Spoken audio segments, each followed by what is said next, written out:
صلو علی محمد و آل محمد اللہم صلی علی محمد و علی آل محمد و اصحاب محمد و ازواج محمد اجمعین الی یوم الدین آمین۔ میں بھی کاروبار کرتا ہوں۔ اچھا یہ کیوں لکھا آپ نے؟ یہ تو اس طرح جس طرح میں بھی کاروبار کرتا ہوں، میں تو نہیں کرتا بھائی۔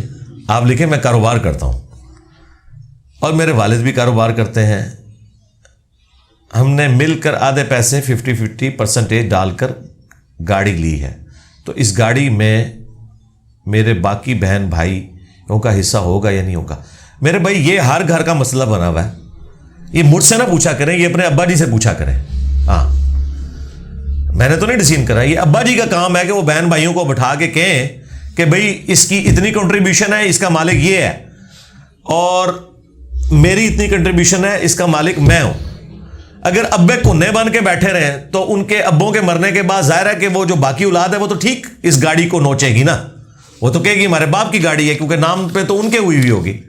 تو آپ کے ابے غلط کام کر کے جائیں تو مجھ سے مسئلے نہ پوچھا کریں، یہ اپنے ابوں کو کہیں کہ اپنی زندگی میں کلیئر کریں، اور اگر وہ نہیں کلیئر کر رہے پھر ٹینٹ تک کھیڑو، پھر وہی ہونا ہے جو ہونا ہے، اور وہ قانوناً ٹھیک ہو رہا ہوگا کہ اگر آپ کے بہن بھائی آپ سے وہ لیں۔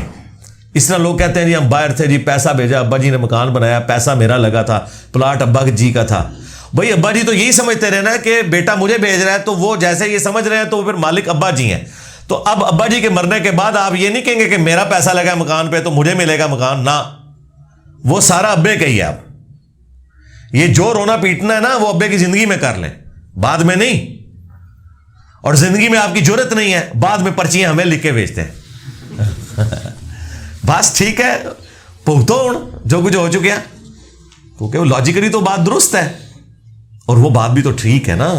ترمذی میں ابن ماجہ میں کہ تو اور تیرا مال تیرے باپ کا ہے، تو جب سے ابوں کو یہ حدیث پتہ چلی ہے وہ تو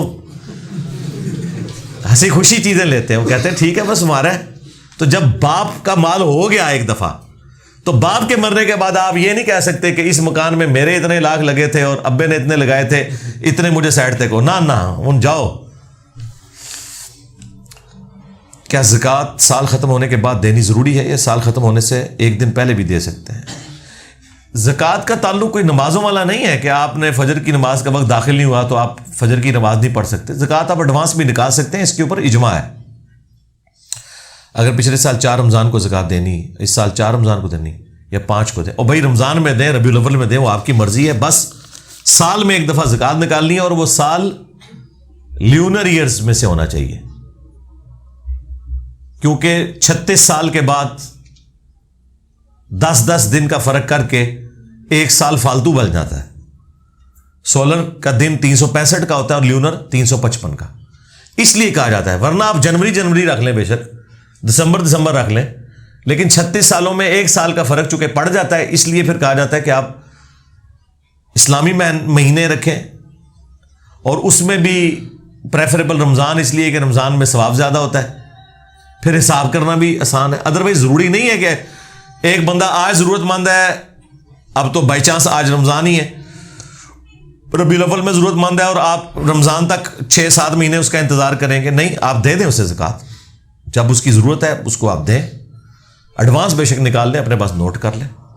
تو رمضان کا حساب اس لیے رکھا جاتا ہے کہ ذرا وہ رکھنا آسان ہے، تو سال میں آپ ایک دفعہ دیں، وہ آپ کی مرضی ہے، جب مرضی دیں۔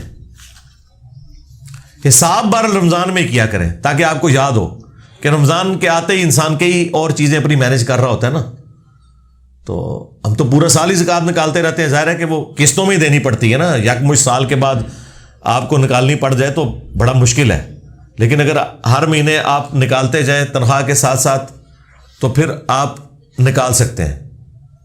سپوز ایک بندے کی 1 لاکھ تنخواہ ہے، وہ سال کے بعد 1 لاکھ کیسے نکالے گا؟ اس کی بجائے وہ 1 لاکھ اگر اس کی زکوٰۃ بنتی ہے تو وہ اس کو 12 مہینوں میں 8-9 ہزار کر کے ڈیوائڈ کرے تو آسانی سے دے سکتا ہے۔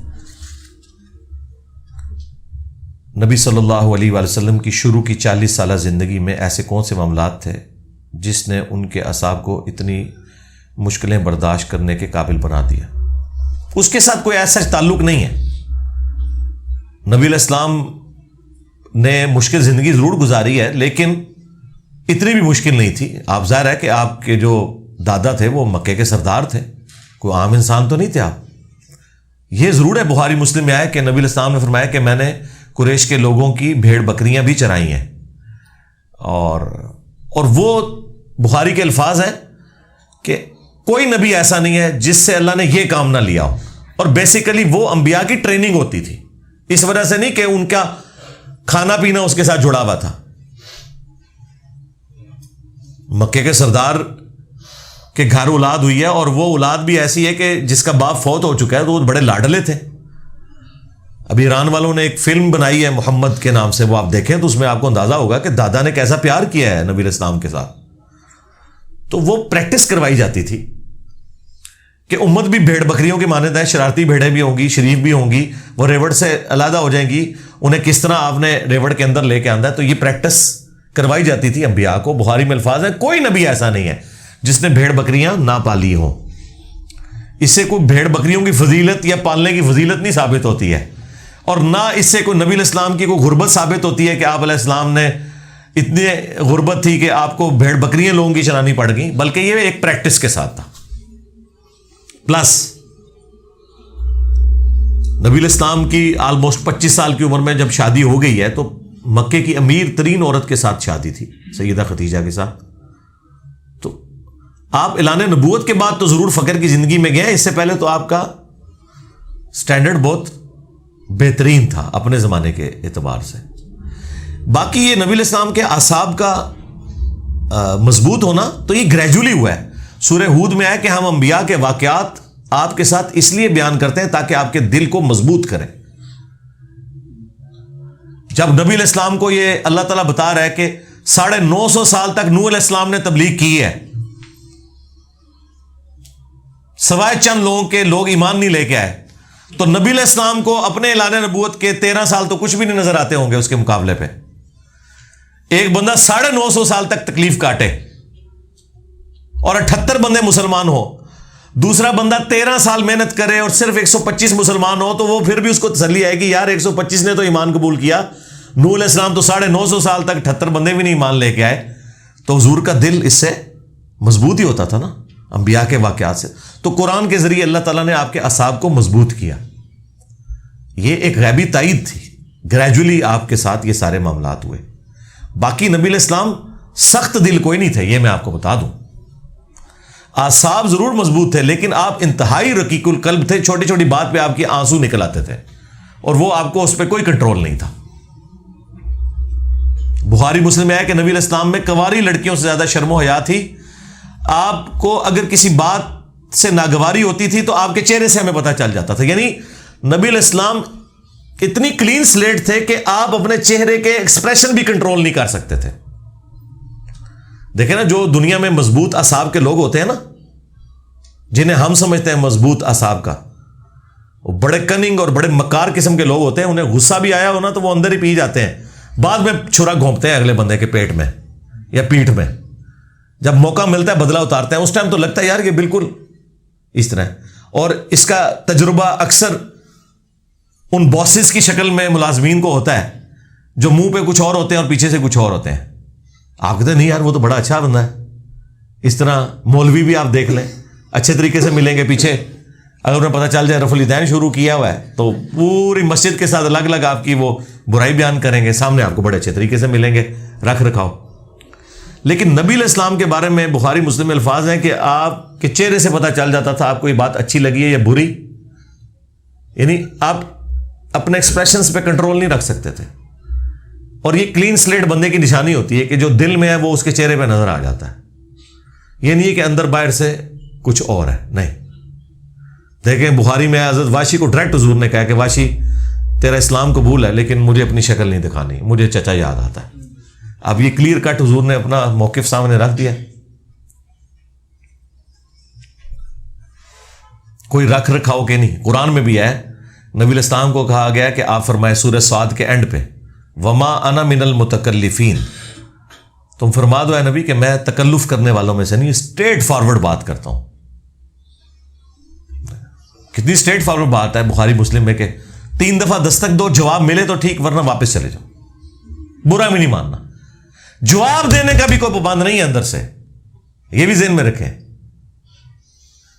ہمارے تو 3 اس وقت پورے ہوتے ہیں جب تک 3 دفعہ وہ جواب نہ دے. ہاں کہتے ہو سکتا ہے سنیا نہ ہوئے، تو وہ گھنٹی بجاتے رہتے ہیں. وہ 100 دفعہ گھنٹی بجا کے ان کا پہلا ہوتا ہے جب وہ آ کے پھر گالیاں نکالتا ہے باہر. جواب دینے کا بھی کوئی پابند نہیں ہے اندر سے کہ میں نے ملنا ہے یا نہیں ملنا ہے، یا گھر میں کوئی موجود ہے یا نہیں ہے. یہ آپ کا رائٹ ہے، اور میں الحمدللہ سنت پہ عمل کرتا ہوں. ہاں یہ ذہن میں رکھیے گا. CCTV کیمرے لائے ہوئے نے میں، جنہوں نہیں ملنا ماردہ رہے پہلا. ہاں یہ بھی نہیں دسنا کہ نہیں ملنا، ٹھیک ہے. اور اگر کوئی ایسا قریبی بندہ آ گیا ہے جسے بتانا ضروری ہے، تو اسے بتانا ہے کہ ہے گھر پہ ہے لیکن نہیں ملنا، اور کوئی برا نہیں منانے کی ضرورت. یہ رائٹ ہے. ادھر بیٹھے ہوئے نا، لوگوں سے ملنے کے لیے بیٹھے ہوئے نا، آئے ملے. میرے گھر جانے کا کیا تک بنتا ہے کسی کا، جب اتنے سیکیورٹی ایشوز بھی لگے ہوئے ہوں کسی کے ساتھ؟ تو ادھر اس لیے بیٹھے ہوئے نا بھائی. اور کون ملتا ہے مجھے بتائیں؟ کوئی طارق جمیل صاحب کو مل کے بتائے، ڈاکٹر ذاکر نائک کو مل کے بتائے، ٹھیک ہے. ان کی دعوت کا تو والیوم اس لیول کا ہی نہیں ہے جتنا ہمارا ہے، گراس روٹ لیول کے اوپر ہے. باقیوں کی تو سطحی دعوت ہے، کسی کی صرف کمپیریٹیو ریلیجن کے اوپر ہے، کسی کی اخلاقیات کے اوپر ہے. میں تو ایک مولوی، ایک مسیتی، ایک فرقے دی منجی ٹھوکی ہوئی ہے. تسی سوچ سکتے ہو دنیا دا اس ٹائم سب تو بڑا فتنہ جڑا ہے عربی اللہ میں ہی ہاں. تو اس صورتحال میں تو یہ پاسبل نہیں ہے کہ کوئی میرے گھر پہ آ جائے. اور میں ویسے اکثر گھر پہ ہوتا بھی نہیں ہوں. میری 3-4 جگہیں ہیں مختلف جن پہ میں ہوتا ہوں. تو اس لیے نبی علیہ السلام کی جو اعلان نبوت سے پہلے کی جو زندگی ہے، اس کو اللہ تعالیٰ نے ایسا کوئی زیادہ ڈسکس بھی نہیں کیا، سوائے ایک چیز کے سورہ یونس میں کہ نبی تم ان سے فرماؤ میں اتنا عرصہ تم میں رہا ہوں، کیا تم نے پہلے مجھ سے کوئی ایسی بات سنی ہے جو اتنی حکمت کی باتیں میں اب کر رہا ہوں؟ تو یہ اس بات کا ثبوت ہے کہ مجھ پہ اچانک یہ کتاب نازل ہوئی ہے. اگر میں پہلے کوئی کسی شاعر کا شاگرد ہوتا، کسی فلاسفر کے پاس میں جاتا ہوتا، تو آپ لوگ میرے بارے میں سوچتے بھی کہ یار یہ شروع سے بڑی سیانی باتیں کرتا تھا، تو یقیناً یہ جو ہے نا وہ اس قسم کا کلام لکھ سکتا تھا. تو اللہ تعالیٰ نے سورہ یونس میں فرمایا کہ اے نبی تم ان سے فرماؤ میں نے عمر کا ایک حصہ تم میں گزارا ہے، کیا تم نے مجھ سے کوئی ایسی پہلے بات دیکھی ہے؟ پھر یہاں تک اس میں ساتھ آیا کہ اگر اللہ نہ چاہتا تو میں تمہیں اس پر مطلع بھی نہ کرتا، اور میں تو خود پابند اس وحی کا جو میری طرف آتی ہے. اور ساتھ یہ بھی کہہ دو انی اخاف ان عصیت ربی عذاب یوم عظیم، میں تو خود ڈرتا ہوں اس بات سے کہ اگر میں نے بھی اپنے رب کی نافرمانی کی تو بڑے دن کا عذاب مجھے بھی آ پکڑے گا. ہاں وہ بالکل کلیئر کٹ بات کی گئی ہے. اس دعوت کے کام میں شخصیت پرستی سے عوام کو بچانے کے لیے آپ کیا کر رہے ہیں؟ میں ہی تو سب کچھ کر رہا ہوں جی، ہمیں تو کوئی نہیں بابا مانتا. تو ہم نے تو سب کچھ کیا ہے، وہ سب کچھ کیا ہے جو کرنا چاہیے. جب بھی کوئی عالم دین فیمس ہو جاتا ہے تو لوگ اس کی محبت میں ایکسٹریم پر چلے جاتے ہیں، اور ان علماء کو مرنے کے بعد ان کے ساتھ بالکل ٹھیک ہوتا ہے نا، وہ بت بنے ہوئے ہوتے ہیں نا، ان کے ساتھ ٹھیک ہوتی ہے، کیونکہ وہ اپنی کتابیں آپ کو لکھ کے دے کے جاتے ہیں نا، المہند اور اسام الارمین. میں نے تو کوئی کتاب نہیں آپ کو لکھ کے دی ہے. میرا تو کوئی بھی لیکچر اپلوڈ ہوتا ہے تو سائڈ پہ بخاری مسلم اور نیچے آیات ڈسپلے ہوتی ہیں. تو آپ نے ٹکر مارنی ہے تو جا کے امام بخاری امام مسلم کو اور قرآن پاک کے ساتھ ٹکر لیں، اس شخص کے ساتھ ٹکر لیں جس کی قبر مدینے میں ہے. میں تو بیچ میں سے نکلا ہوں، میں تو ڈاکیا ہوں، میرا تو کوئی لینا دینا ہی نہیں اس معاملے میں. اللہ کی طرف سے جو وحی نبی علیہ السلام پہ نازل ہوئی اور آپ نے ختم نبوت کی برکت سے وہ کام امت کو شفٹ کیا، ہم وہ تعلیمات بولی بالی امت تک پہنچا رہے ہیں. باقی علماء اس لیے کلٹ بنتے ہیں، وہ فرقے بناتے ہیں، مدرسے بناتے ہیں، چندہ بک بناتے ہیں اور کہتے ہیں فلاں کے پیچھے نماز ہوگی، فلاں کے پیچھے نہیں ہوگی، فلاں نہیں ہمارے پیچھے ہوگی، باقیوں کے پیچھے نہیں ہوگی، اور جنت میں ایک فرقہ جائے گا وہ یہ والا ہوگا، باقی سارے جہنمی ہیں. تو ہم میں تو کوئی ایسی بات موجود نہیں ہے. ٹھیک ہے، اس کے اوپر میں کافی دفعہ بول چکا ہوں. آپ جا کے یوٹیوب پہ لکھیں انجینئر نے ایک نیو فرقہ بنا لیا، یہ لکھیں تو تب بھی آپ کے سامنے آ جائے گا. پچھلے دنوں بھی میری ایک ویڈیو اپلوڈ ہوئی ہے اقامت دین، اس میں نے یہ ساری باتیں کی ہیں بھائی، اور وقتاً فوقتاً یہ باتیں کرتا رہتا ہوں. تو شخصیت پرستی تو وہاں آتی ہے جہاں شخصیت کی تعلیمات ہوں. ہمارے اسٹوڈنٹس آپ سے یہ نہیں کہیں گے کہ علی بھائی نے یہ کہا ہے، یہ وہ کہہ سکتے ہیں ابھی بھی اور بعد میں بھی کہ علی بھائی کا اس بارے میں موقف ہے, فلاں ویڈیو میں انہوں نے حدیث دکھائی ہوئی ہے. آپ لوگ یہ نہیں کہہ سکتے کہ احمد بریلوی کا یہ موقف ہے, فلاں جگہ اس نے حدیث دکھائی ہوئی ہے. اشرف تھانوی کا یہ موقف ہے, فلاں جگہ اس نے آیت کوٹ کی ہوئی ہے اور وہ آیت ویسے ہی ہے. آپ لوگ نہیں یہ کر سکتے. اور جو آپ لوگوں کے بزرگ کر کے گئے ہیں 2 نمبریاں, میں نے وہ بھی بتا دی ہوئی ہیں کہ یہ اس آیت کا, اس حدیث کا کوئی لینا دینا ہی نہیں تھا. آدھے ٹکڑے اٹھا کے آپ کو بتائے ہوئے ہیں, وہ میں نے سارا ان کو ننگا کر دیا. اس ذہن میں رکھیے گا, ہمارے اسٹوڈنٹس یہ کان کھول کے بات سن لیں کہ ہمارے اس پلیٹ فارم کی برکت صرف اتنی نہیں ہے کہ اس کا قد کاٹ سارے فرقوں سے بڑا ہو گیا دعوت کے حوالے سے, بلکہ یہ ہے کہ اس نے باقیوں کی کریڈیبلٹی بھی ختم کر دی ہے. اب باقی آیت بھی بیان کریں, لوگ کہتے ہیں پتہ نہیں یہ ہے بھی ہے کہ نہیں آیت. یہ ہے کامیابی ہماری کہ انہیں ننگا کر دیا ہے کہ دکھاؤ کہاں لکھا ہوا ہے. لوگ کہتے ہیں انجینئر صاحب اسٹوڈنٹس پیدا کریں تاکہ وہ آگے کام لے کے چلیں. سرکار آگے تو جو کام انہوں نے لے کے چلنا ہے وہ میں نے اپنی زندگی میں خود ہی اللہ نے مجھ سے کروا دیا. وہ کام کیا لے کے چلنا ہے کہ آپ نے امت کو ٹرانسفارم کرنا ہے کہ وہ بابوں سے ٹوٹ کے رسول اللہ کے ساتھ جڑے, تو پوری امت جڑ گئی ہے. چھوٹے چھوٹے بچے کہہ رہے ہیں کہ بابے تشائی کوئی نہیں, ہاں وہ کہہ رہے ہیں بخاری میں لکھا ہے, مسلم میں لکھا ہے, تو بس ہم نے اپنے حصے کا کام کر دیا. The damage has been done. اس کے آگے اور کیا کرنا ہے؟ اس کے آگے آپ بتائیں نا کہ یہ ہونا چاہیے, وہ تو پہلے ہی ہو گیا. نہ آپ کے بچوں کو اسکول جانا پڑا, نہ کسی مدرسے میں داخلہ لینا پڑا. آپ کی چٹی داڑھی والے ابوں کو جو پوری زندگی سمجھ نہ آئی, بابوں کے پاس, علماء کے پاس بیٹھ کے آپ کے چھوٹے چھوٹے ٹینیجر بچوں کو وہ بات سمجھ بھی آ گئی, بلکہ انہوں نے نت ڈالی ہوئی ہے بڑے بابوں کو. اس سے بڑی اور کیا تبدیلی ہوتی ہے؟ اس سے اگلا ورژن کوئی ہے تو بتائیں, وہ میں کر دیتا ہوں. آخری ورژن یہی ہوتا ہے نا کہ ٹرانسفارم ہو جائے پورے کا پورا معاملہ. مدارس کس لیے بنائے جاتے ہیں؟ ٹرانسفارم کرنے کے لیے, کہ ایسے بندے تیار کیے جائیں جو آگے وہ فکر لے کے چلیں. ہم فکر کیا, فکر لے کے چلنی ہے. اگلوں کی فکر پہلے ہی بدلی جا چکی ہے. تو فکر لے کے چلنے والے لوگ نہیں, آپ فکر بدلنے والے لوگ ہیں. نہ یقین ہے تو میمز دیکھ لیں کس طرح مذاق, اور یہ مذاق جینون ہے, یہ سنت ہے. صحیح مسلم میں حدیث ہے کہ صحابہ کرام کہتے ہیں نبی علیہ السلام فجر سے لے کے اشراق کے وقت تک مجلس کرتے تھے روزانہ, اور اس میں ہم اپنے زمانے جاہلیت کے جو واقعات تھے, جو اینٹی اسلام ایکٹیویٹیز تھیں, شرکی ایکٹیویٹیز تھیں, ان کو یاد کر کر کے ایک دوسرے کو واقعات اپنے سناتے تھے کہ اسی تینج کرتے ہوں جیسا, اور پھر خود اپنے ان اعمال کے اوپر ہنستے تھے کہ ہم کتنے جاہل تھے, اللہ نے ہمیں ہدایت دی. اور نبی علیہ السلام بھی ہمارے واقعات کے اوپر مسکرا دیتے تھے. ظاہر ہے حضور بھی کوئی بات سن رہے ہیں کہ یار یہ اتنے گئے گزرے تھے, ٹھیک ہے, کہ جب بجلی چمکے تو وہ بابا فرید کو یاد کریں کہ اس نے لوٹے میں بجلی بند کر دی تھی. سرکار بابا تو ہے جنہیں سارے بابے لوٹے بند کرتے رہے. ہاں او بابا سب تو بڑا بابا ہوا ہے, ٹھیک ہے نا. تو اس طرح کے بابے تو کاش سارے ہوتے کہ جو لوگوں کو قرآن بخاری مسلم سے جوڑتے, ٹھیک ہے. تو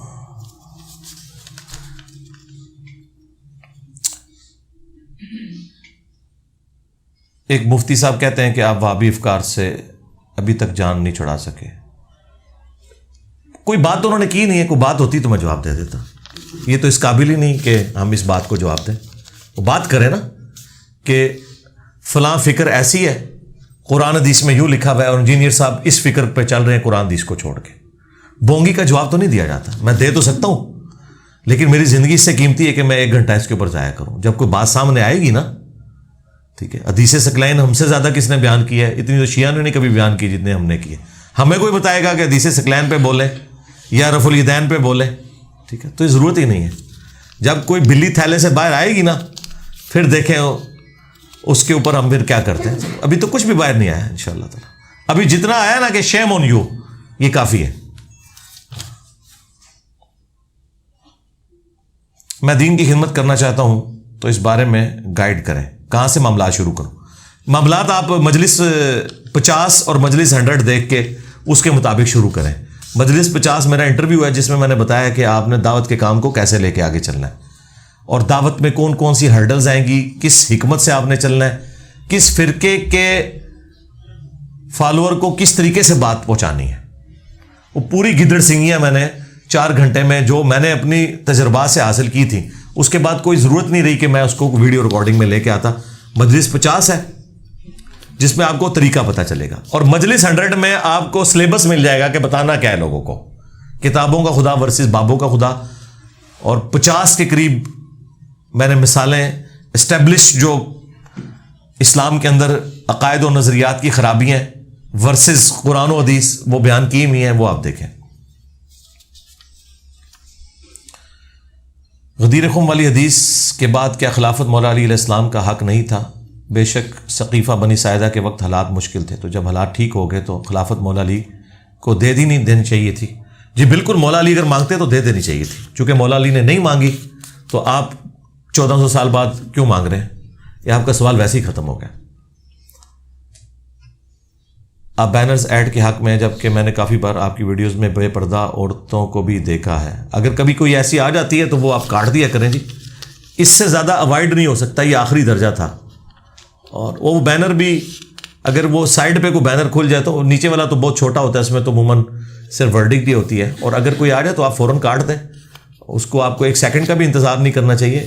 اور اس آخری درجے کی مونیٹائزیشن ہمیں اس لیے ضروری ہے اپنے چینل کی سروائیول کے لیے، ادروائز چینل جو ہے نا وہ سیف نہیں رہتا. آپ جب ان کے یوٹیوب کے پارٹنر بن جاتے ہیں، پھر آپ کو اگر کاپی رائٹس کے حوالے سے بھی کوئی ایشو ہو تو وہ بھی ریزالو ہو جاتا ہے، اور پلس چینل کی پروموشن بھی ہوتی ہے. تو آخری درجے تک جو اوائڈ کر سکتے ہیں وہ ہم نے کیا ہوا ہے الحمدللہ، اور اس کو ہم جسٹیفائی کر سکتے ہیں.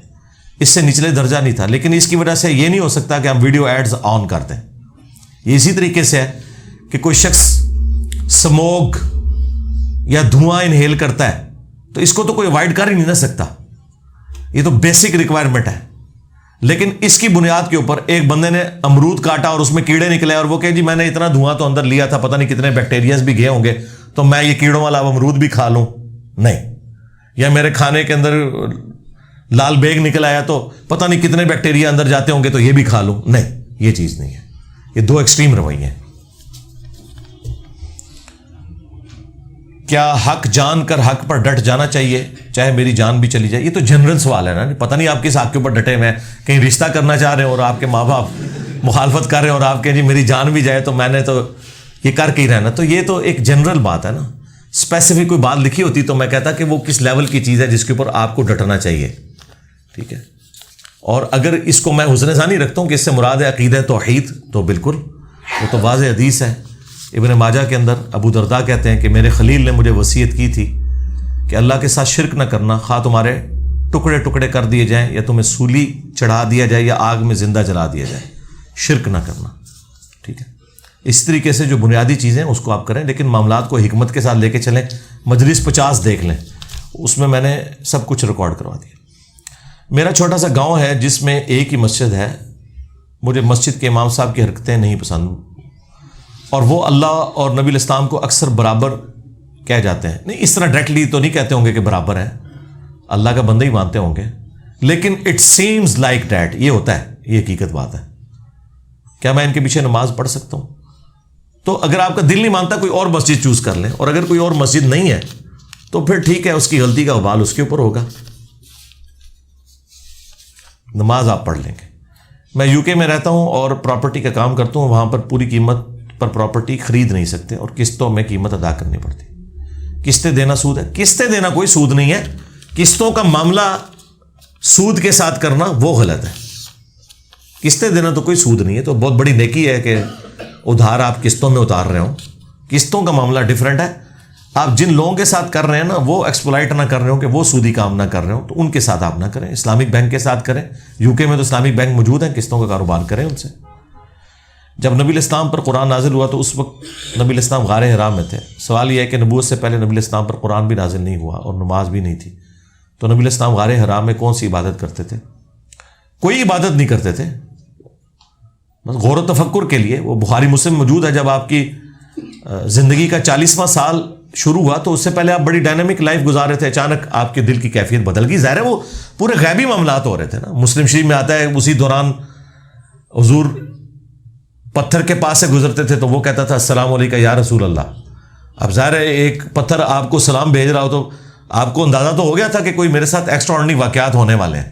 تو اللہ تعالیٰ نے آپ کے دماغ کو کنٹرول کیا ہوا تھا نا. وہ آپ نے ایکسپیرینس آپ کے گھر میں نہیں کروانا تھا, غار میں کروانا تھا. وہ یہ نہیں ہے کہ حضور کوئی پچھلے 10-15 سال سے غار میں جا کے کوئی تپسیا کر رہے تھے تو 10 سال کی کوئی محنت رنگ لے آئی ہے. ایسا نہیں ہوا. وہ چند دن پہلے ہی گئے تھے اور وہ اللہ نے ان کو گائیڈ کیا کہ اچانک, بخاری مسلم کے الفاظ ہیں کہ اچانک ایسا ہوا کہ آپ وہاں جانا شروع ہو گئے. وہ یہ سب کچھ غیبی طور پہ ہو رہا تھا. باقی ساری غیبی چیزیں آپ نے مانی گی تو بہت چھوٹی چیز ہے.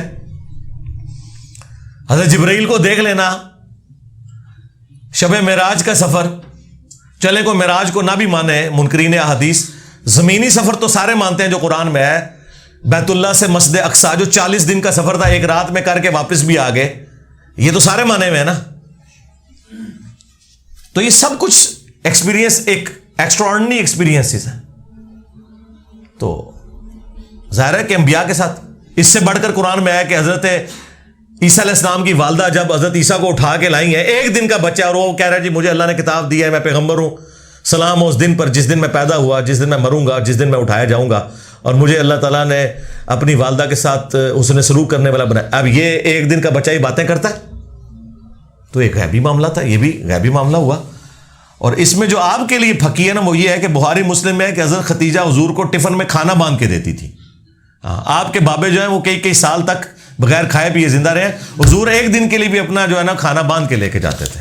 اب آپ دیکھ لیں, پھر ہم کیوں نہ کہیں کہ میرے نبی سا ہے ہی کوئی نہیں, تیرے بابے تھے شے ہی کوئی نہیں. اگر حضور ٹفن میں کھانا لے کے جاتے تھے تو یہ بابے کس طرح دعویٰ کرتے ہیں کہ کھاتے نہیں ہو. کہتے ہیں جی وہ ایک پیر وہاں بیٹھا ہوا تھا جی, وہ ننگا مر گیا, وہ کہتے ہیں جی بابا درکا, ہاں جی 30 سال تک کچھ کھادا پیتا نہیں ہے. اس کے نیچے ہی ایک بندے نے کامنٹس کیے کہ میں اسی گاؤں کا رہنے والا ہوں, میں نے اس کو درجنوں نہیں سینکڑوں دفعہ کھاتے پیتے ہوئے دیکھا ہے. یہ جھوٹ بول رہے ہیں.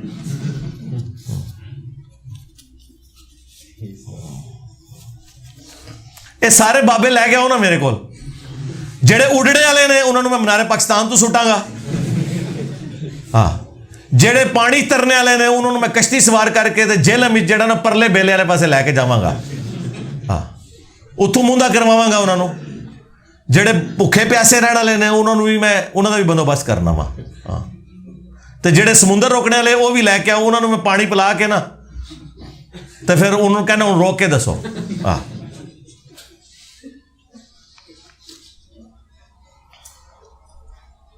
سینہ بسینہ علم کیسے ٹرانسفر ہوتا ہے, وہ لکھا ہوا ہے نا انہوں نے, بزرگوں نے, حکایات اولیاء میں. ٹھیک ہے نا جی, چھوڑ دو میری زبان نہ آپ کھلوائیں. سینہ بسینہ علم کیا ٹرانسفر؟ سینہ بسینہ کوئی علم نہیں ہے جی, علم وہی ہے جو قرآن و سنت میں. اس پہ یوٹیوب پہ میری ایک ویڈیو آپ دیکھ لیں, حضرت ابو ہریرہ کے 2 علوم, وہ جو بخاری کی ایک حدیث کو انہوں نے آؤٹ آف کانٹیکسٹ کوٹ کیا کہ حضرت ابو ہریرہ کہتے ہیں کہ میں نے نبی علیہ السلام سے 2 علوم سیکھے, ایک تمہیں بیان کر دیا, دوسرا کرو تو تم میری گردن کاٹ دو. وہ کہتے ہیں وہ معرفت کا علم ہے.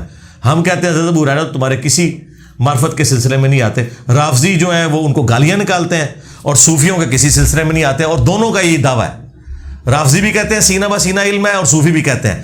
یہ انسان اس وقت کہتا ہے جب اسے یہ پتا ہو کہ قرآن و سنت ہمارے خلاف ہے,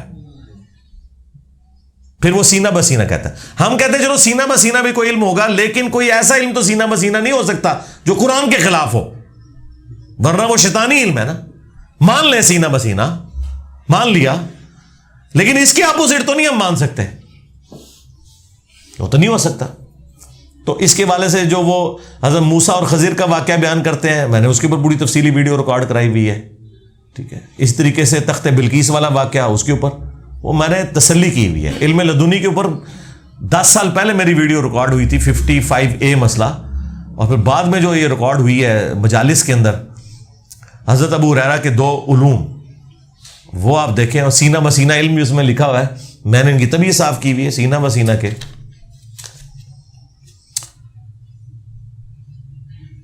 حدیث میں ہے کہ جب نبی علیہ السلام کا انتقال ہوا تو اس وقت یہودی کے پاس 30 سا جو کے بدلے گروی رکھی تھی حضور کی زرہ. جی ہاں, عام طور پر یہودی سود پر لین دین کاروبار کرتے ہیں. سوال یہ ہے کہ دور نبی میں مسلمان یہودیوں سے لین دین کرتے ہیں. مسلمانوں کے ساتھ تو وہ سودی لین دین کرتے ہوتے, تو ظاہر انہوں نے نہیں کرنا تھا.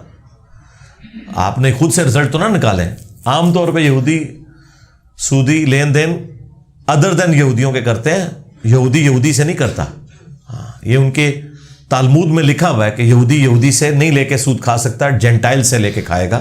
اسی لیے اسرائیل میں جو بینک ہے نا وہ سودی نہیں ہے, وہ منی اگینسٹ گڈز والے ہیں, اسلامک بینکنگ ہے جسے ہم اسلامک کہتے ہیں. ویسے تو اسلام سے پہلے بھی وہ بینکنگ ایگزسٹ کرتی تھی, منی اگینسٹ گڈز, یعنی اشیاء کے بدلے میں پیسہ, پیسے کے بدلے پیسہ نہیں. تو نبی علیہ السلام کی زرہ گروی رکھی ہوئی تھی, اس میں کہیں موجود نہیں ہے کہ وہ جو گروی رکھی ہوئی تو نبی علیہ السلام کو سود ادا کرتے تھے. وہ بس گارنٹی کے طور پر تھا, تو قرض حسنہ کے طور پر تھا, اس کے گروی ہونے کے عوض. سود کا کوئی ذکر نہیں ہے. تو جب ذکر نہیں ہے تو آپ خود سے اس میں نہیں داخل کر سکتے. بچپن میں اگر عقیقہ نہ کیا گیا ہو اور ابھی عقیقہ کرنے کی استطاعت نہ ہو تو پھر کیا حال ہے؟ ٹھیک ہے, اگر اب بھی استطاعت نہیں ہے تو عقیقہ تو بھائی فرض تو کوئی نہیں نا, سنت ہے نا. تو باقی جو ترمذی ابو داؤد میں کہ صدقہ تھوڑا سا تو کرنا ہے نا, بچہ جب پیدا ہوا ہے تو تھوڑا بہت صدقہ کر لیا آپ کے ماں باپ نے اس وقت, وہ کافی ہے. عقیقے کی اگر نہیں ہے استطاعت تو عقیقہ تو ان کے اوپر ہے جو کر سکیں. اس طریقے سے عید قربان کی قربانی بھی ان کے لیے جو دے سکتے ہیں.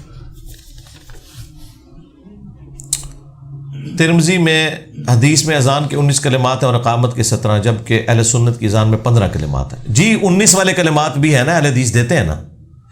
یہی تو انہوں نے 2 نمبری کی ہے حنفیوں نے, کہ جو 19 کلمات والی اذان ہے نا وہ یہ دیتے نہیں ہے اور اقامت پڑھتے ہیں ڈبل. 19 کلمات والی جو اذان ہے اس میں اذان 4 گنا ہوتی ہے تو اس کی اقامت ڈبل ہوتی ہے, کیونکہ بخاری میں حدیث ہے کہ نبی علیہ السلام اذان کے الفاظ دوہرے اور اقامت کے اکیرے تعلیم فرماتے تھے, جس طرح حرمین میں ہوتی ہے, یا اہل حدیث دیتے ہیں. لیکن حنفی ترمذی اور ابو داؤد سے لے آتے ہیں کہ نبی علیہ السلام نے اقامت کے جو کلمات ہیں وہ 17 تعلیم فرمائے اور وہ ڈبل والی اقامت ہے. لیکن سال لکھا ہوا ہے اذان کے 19 ہوتے تھے. وہ اذانیں ترجیح ہوتی تھی ریپیٹیشن والی, اس میں اشہد ان لا الہ الا اللہ 4 دفعہ کہا جاتا ہے, اشہد ان محمد رسول اللہ 4 دفعہ کہا جاتا ہے. تو جب وہ 4 دفعہ ہوگا پھر اذان ہوگی ڈبل. تو اب اس کی اقامت جب اکیلی ہوگی تو وہ حنفیوں والی اقامت ہوگی. حنفیوں نے 2 نمبری کیا کی ہوئی ہے, اقامت یہاں سے اٹھائی ہوئی ہے اور اذان اور جگہ سے اٹھائی, اذان بھی پھر اتر چکو نا. تو لہذا وہ بخاری کی حدیث اصل ہے کہ نبی علیہ السلام اذان کے کلمات دوہرے اور اقامت کے اکیرے تعلیم فرماتے تھے. لہذا اذان جب ڈبل ہوگی یعنی وہ دوہرے سے 4 گنا ہوگی تو پھر اقامت بھی ڈبل ہوگی. تو حنفیوں کی اقامت ثابت ہے بشرطے کہ اذان میں 4 دفعہ کلمات ہوں. اب اذان وہاں سے لینا, اقامت یہاں سے لینا, تو یہ کس کو آپ دھوکہ دے رہے ہیں؟ چلے اچھی بات ہے, جب آپ یہ کرتے ہیں تو ہم آپ کو ان کی اگلی 2 نمبر بھی بتاتے ہیں. اس کے بعد صرف علماء کے منہ سے جھاگ ہی چھوٹتی ہے کیونکہ جواب تو ختم ہو جاتا ہے. آپ دیکھیں کتنے خوش اخلاق علماء جو ہیں, جب ان کے سامنے آپ کوئی ایسی بات رکھتے ہیں کہ وہ لاجواب ہوتے ہیں تو پہلے ان کے ہونٹ خشک ہونا شروع ہوتے ہیں. ٹھیک ہے, آپ ادھر سے اندازہ لگائیں. اب وہ کتے کی مثال نہیں دینا چاہتا کہ جب وہ سٹارٹ لیتا ہے. ویسے تو اللہ تعالیٰ نے علماء سو کے لیے کتے کی مثال ہی بیان کی ہے سورۃ الاعراف میں آیت نمبر 175 آنورڈ, بلعام بن بعورہ کے بارے میں, جو حاکم میں ابن مسعود کا قول موجود ہے انہی آیات کے کانٹیکسٹ میں. تو وہ آہستہ آہستہ آپ دیکھیں پھر وہ گھرانا شروع کرتے ہیں اور پھر اس سے پہلے کہ آپ پہ جھپٹ پڑے تو آپ, یہ تو قرآن میں بھی اللہ تعالیٰ نے فرمایا کہ نبی جب قرآن کے سامنے پڑھتے ہو تو قریب ہے کہ تم پر جھپٹ پڑے. ٹھیک ہے, ظاہر برا لگتا ہے نا وہ اپنے نظریات کے خلاف بات سننا, اور اگر ان کی قسمت میں ہدایت ہوگی تو کبھی برا نہیں لگے گا. اللہ کا شکر ادا کریں گے. اچھا دنیا میں ایسے ہی کرتے ہیں. آج تک کبھی ہوا ہے کہ دن کے وقت آپ کے موٹر بائک کی ہیڈ لائٹ آن ہو اور کوئی شخص آپ کو راستے میں اشارہ کرے اور آپ موٹر سائیکل کھڑے ہو کے انہوں کہتے میری مرضی؟ نہیں, آپ فوراً ہیڈ لائٹ کو آف کرتے ہیں, اور اگر زیادہ آپ کرٹسی والے ہوئے تو اس کا شکریہ بھی ادا کرتے ہیں. لیکن آپ کسی کی نماز کی عقیدے کی غلطی نکال کے بتائیں تو آڈی ہیڈ لائٹ نہ انہوں نے آف کر دی تھی.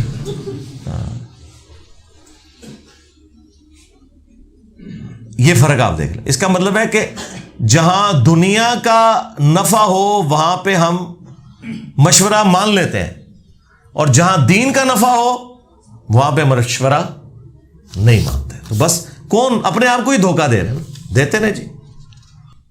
امام کے پیچھے نماز میں غلطی ہو تو کیا کریں؟ کچھ بھی کرنے کی ضرورت نہیں ہے. امام کے پیچھے کون سی ایسی آپ نے غلطی کر دی ہے؟ وہ غلطی معاف ہے, کوئی سجدہ صاحب نہیں ہے. امام غلطی کرے گا تو سارے مقتدیوں پہ سجدہ صاحب ہوگا. اگر مقتدی کو غلطی کرتے ہیں تو سجدہ صاحب واجب نہیں ہوگا. کوئی ایسا مسئلہ نہیں. پہلے تو مجھے یہ بتائیں وہ غلطی کون سی ہے جو اس نے کر لی ہے. یہ جس کا سوال ہے صرف وہ مجھے غلطی بتائے گا, بجائے کہانی سنانے کے نا وہ اس غلطی کو بتائے کہ امام کے پیچھے اس سے یہ غلطی ہو گئی اور اس پہ سجدہ صاحب بنتا تھا, تو اب وہ کیا کریں, وہ غلطی بتائے کون سی ہے. ہاں جی, نہیں کوئی مسئلہ نہیں ہے, یہ تو کوئی مسئلہ نہیں ہے. تسبیحات ہے نا, یہ وہ غلطی نہیں ہے. تسبیحات تو خود ایک سے زیادہ نبی علیہ السلام نے تعلیم فرمائی ہے. رکوع والی تسبیحات سجدے میں چلی جائیں, سجدے والی رکوع میں چلی جائیں, اس سے نماز کی صحت پہ کوئی اثر نہیں پڑتا. اصل چیز ہے کہ 3 تسبیحات ہونی چاہیے. پریفریبل تو وہی ہے, لیکن آگے پیچھے ہو جائے تو کوئی نہیں, یہ تو غلطی ہے ہی نہیں. بس ایک ٹکٹ دیتا سی, ختم ہو گیا. دوسری صف میں ایک نمازی کھڑا ہو سکتا ہے یا 2 نمازی ہونا لازمی ہے. ابو داؤد میں حدیث موجود ہے, نبی علیہ السلام نے اکیلے صف میں نماز پڑھنے سے جماعت میں منع فرمایا. اس کے لیے آپ اگلی صف سے ایک بندے کو پیچھے کر لیں, بشرطے کہ اس کو مسئلہ پتہ ہو.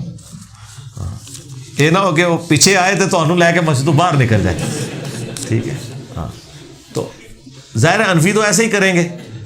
تو انفیوں کی مسجد میں اگر کسی میں اتنی ایجوکیشن ہے تو ٹھیک ہے, ادروائز آپ انتظار کر لیں. اور اگر کوئی نہیں آتا تو یہ کوئی ایسا مسئلہ نہیں جس کے اوپر آپ ہنگامہ کھڑا کریں.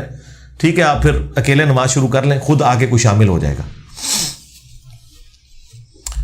عید اور رمضان کے چاند میں تاخیر سے بتانے کی کوئی سائنٹیفک وجہ؟ یہ تو وہی بتا سکتے ہیں, انہوں نے یہ نہیں کہا کہ چاند لیٹ نظر آیا, اناؤنسمنٹ لیٹ ہوئی ہے نا, شہادتیں اکٹھی کر رہے ہوں گے. اس میں تو پنجاب میں بھی آیا. چلیں اگر یہ صرف کے پی میں ہوتا تو آپ کہتے کہ کوئی پہلے کی طرح کوئی تماشا لگ گیا ہے. وہ تو بھاولپور اور باقی جگہوں کا بھی ذکر کر رہے ہیں. تو ہاں, اگر وہ کہیں کہ رات کو 10 بجے ہم نے چاند دیکھا ہے, تو میں نے تو نہیں سنا کہ رؤیت ہلال کمیٹی نے کہا ہو کہ ہم نے رات کو چاند دیکھا ہے. اناؤنسمنٹ لیٹ کی ہے انہیں. ایسا نہیں ہونا چاہیے تھا, اناؤنسمنٹ ٹائم پہ کرنی چاہیے تھی.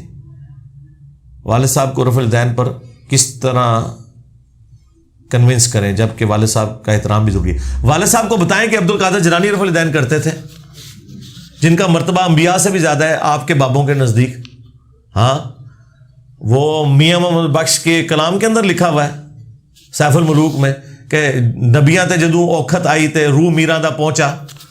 ہاں, وہ کہتے ہیں نبیوں پہ جب مشکل وقت آتا تھا تو عبد القادر جیلانی کی روح وہاں پہنچتی تھی مدد کے لیے. ہاں جی, یہ سیف الملوک میں لکھا ہوا ہے. کسی کی جرت نہیں ہے کہ اس کے اوپر فتوا دے. مفتی احمد یار خان نعیمی کے بیٹا اقتدار نعیمی, ان کو جب کسی نے لکھ کے بھیجا تو انہوں نے کہا یہ کلمات کفر ہے.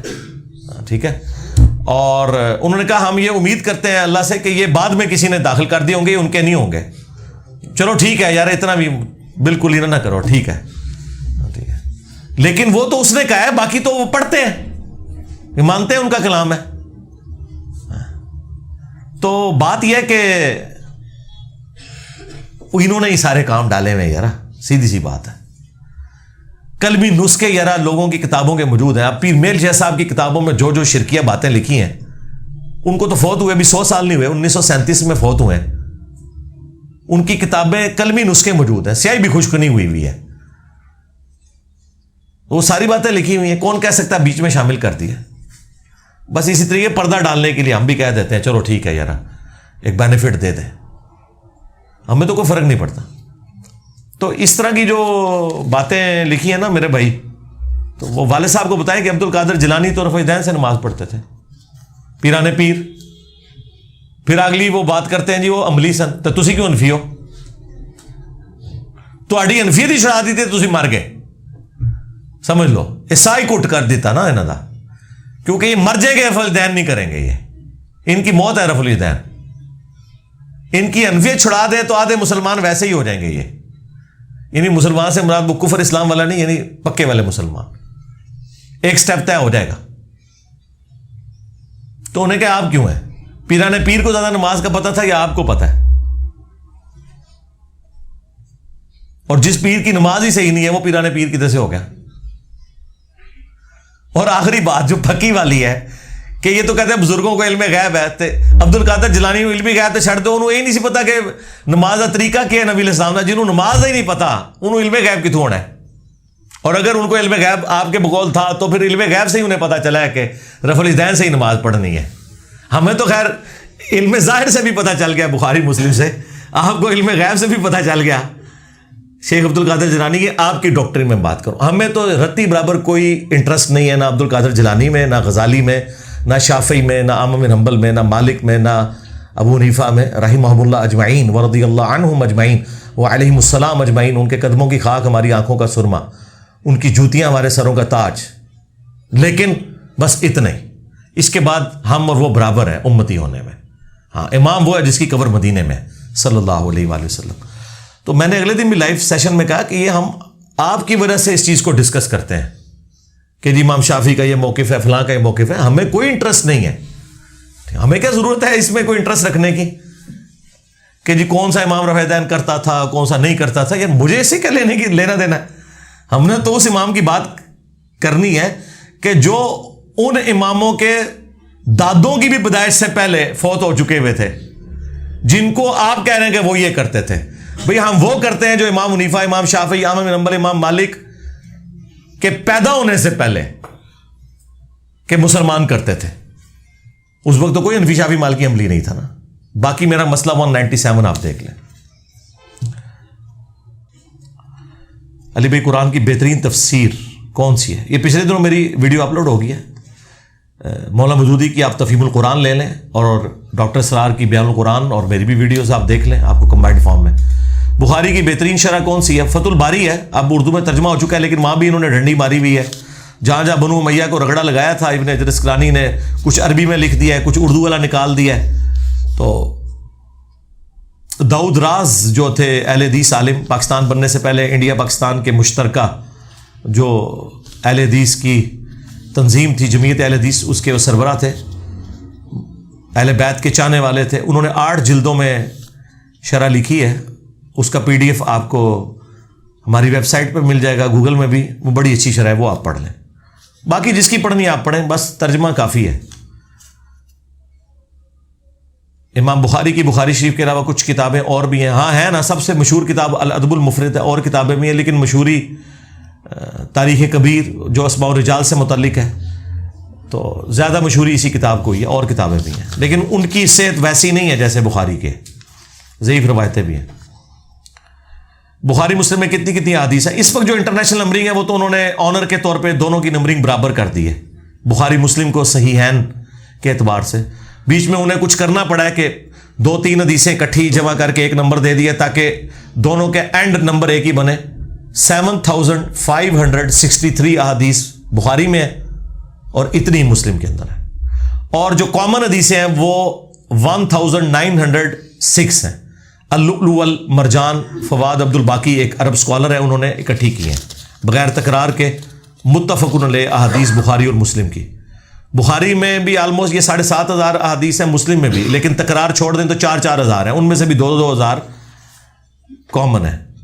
کیا مسلمان کا مقصد دین نافذ کرنا ہے؟ صحابہ نے اسلام کیوں نافذ کیا؟ جی ہم ہی کر رہے ہیں جی نافذ الحمدللہ صحابہ اور نبی الاسلام کے پیٹرن کے اوپر. جی کرنا ہے نافذ, کیوں نہیں کرنا ہے؟ اقامت دین کے اوپر میری ویڈیو دیکھ لیں, پچھلی دفعہ ریکارڈ ہو کے اپلوڈ ہو چکی ہے. دین نافذ کرنے کا طریقہ جی بتا دیا ہے, وہی طریقہ جو ہم اڈاپٹ کر رہے ہیں. اگر فوجی اپنے ملک کے لیے مرے تو وہ شہید ہوگا. ملک کے لیے ظاہر ہے, ملک زمین کے لیے تو نہیں مر رہا نا, بندوں کے لیے مر رہا ہے نا. یہ جو آپ لوگوں کو عجیب پڑھا دیتے ہیں کچھ مولوی اور ویلاگرز کے جی وہ زمین کے لیے مر رہا ہے, تو زمین کے اوپر کوئی جانور تو نہیں اس نے حفاظت کے لیے, انسانوں کے لیے مر رہا ہے نا, انڈائریکٹلی ہے. اسی طریقے سے ہی ہے نا میرے بھائی, ایسے تو نہیں ہوتا. ایک بندے نے مسجد میں اگر ایئر کنڈیشن لگوایا اور آپ کہیں جی حضور کے زمانے میں تو نہیں تھا لگتا, تو یہ تو اس کو کوئی ثواب نہیں ہوگا. ثابت کریں بھائی نمازیوں کی اس نے فلاح کے لیے کیا. لہٰذا جو ایک فوجی اگر بارڈر پہ لڑ رہا ہے تو ظاہر عوام کی حفاظت کے لیے لڑ رہا ہے, چاہے وہ ملک کے اندر پولیس والا لڑ رہا ہے تو وہ عوام کی حفاظت کے لیے لڑ رہا ہے, شہید ہی ہوگا نا. نبی الاسلام نے پیرے کے اوپر نہیں صحابہ مقرر کیے ہوئے تھے, اپنے پیرے کے اوپر بھی اور باقی مسلمانوں کے پیرے کے اوپر بھی. تو یہ تو کوئی ایسی بات نہیں. نماز ایک دعا ہے, کیا نماز میں اپنی زبان میں دعا کر سکتے ہیں؟ جی نماز ہو یا خانہ کعبہ ہو, یہ مسلمانوں کی یونٹی کی علامت ہے, اس کو آپ چینج نہ کریں. نماز کے علاوہ آپ جو مرضی کریں, اور نماز کے اندر بھی ایک دعا یاد کر لیں, ساری دعائیں اس میں کور ہیں. ربنا آتینا فی الدنیا حسنہ وفی الآخرۃ حسنہ وقنا عذاب النار. اچھی بیوی, اچھا شوہر, اچھی اولاد, اچھی نوکری, اچھی تعلیم فی الدنیا حسنہ ہے، اور آخرت میں میزان عمل پہ بچ جانا، پولیس رات سے گزر جانا، جنت تک پہنچ جانا، حوض کوثر سے مشروب کا ملنا، یہ فی الآخرت ہی حسنہ ہے۔ سب کچھ کور ہے اس کے اندر، اس کا ترجمہ بھی سارے مسلمانوں کو آتا ہے۔ تو یہ جھگڑا کیوں برا ہے؟ اس پہ میری تفصیلی ویڈیو بھی ریکارڈ ہے، تو اس کو نہ تبدیل کریں آپ اسی عربی زبان مسلمانوں کی یونٹی کی علامت ہے، اس کو چینج نہ کریں۔ قبلہ اور عربی زبان یہ ہماری یونٹی کی علامت ہے، تو جو ہماری اس طرح کی چیزیں ہیں اس کو آپ اسی طرح رہنے دیں۔ باقی آپ نے نماز کے بعد جو کچھ کرنا ہے آپ کریں، دعائیں بے شک اردو میں مانگیں جو آپ نے تسلی کرنی، نماز کو نہ ڈسٹرب کریں۔ سورۃ النمل میں ایک خبیث جن کا ذکر ہے جس نے تخت بلقیس لانے کا دعویٰ کیا تھا، کیا وہ جن تھا یا کوئی اور مخلوق؟ استغفر اللہ، تو بولی یہ اعلیٰ حضرت نے گستاخی کی ہوئی ہے، خبیث جن لکھا ہے اسے۔ اے تسی ترجمہ پڑھا ہے اعلیٰ حضرت دا، خبیث جن نہیں تھا وہ، یہ خبیث انہوں نے ترجمہ کیا۔ وہاں عفریت کا ذکر ہے، جن کو کہا جاتا ہے دیو ہیکل جن، عفریت وہ جن طاقتور، اور اس نے کیا کہا تھا، میں قوی بھی ہوں، امانت دار بھی ہوں، اور میں آپ کی اس مجلس کے برخاست ہونے سے پہلے تخت بلقیس یہاں لے آؤں گا۔ تو مجھے بتائیے حضرت سلیمان علیہ السلام کے دربار میں آپ نے خبیث اور کافر جن بٹھائے ہوئے تھے یا صحابہ جن بٹھائے ہوئے تھے؟ تو یہ تو اعلیٰ حضرت نے سیدھا سیدھا صحابہ کی توہین کی ہے یہ ترجمہ کر کے، کہتے ہیں سب سے ادب والا ترجمہ ہے۔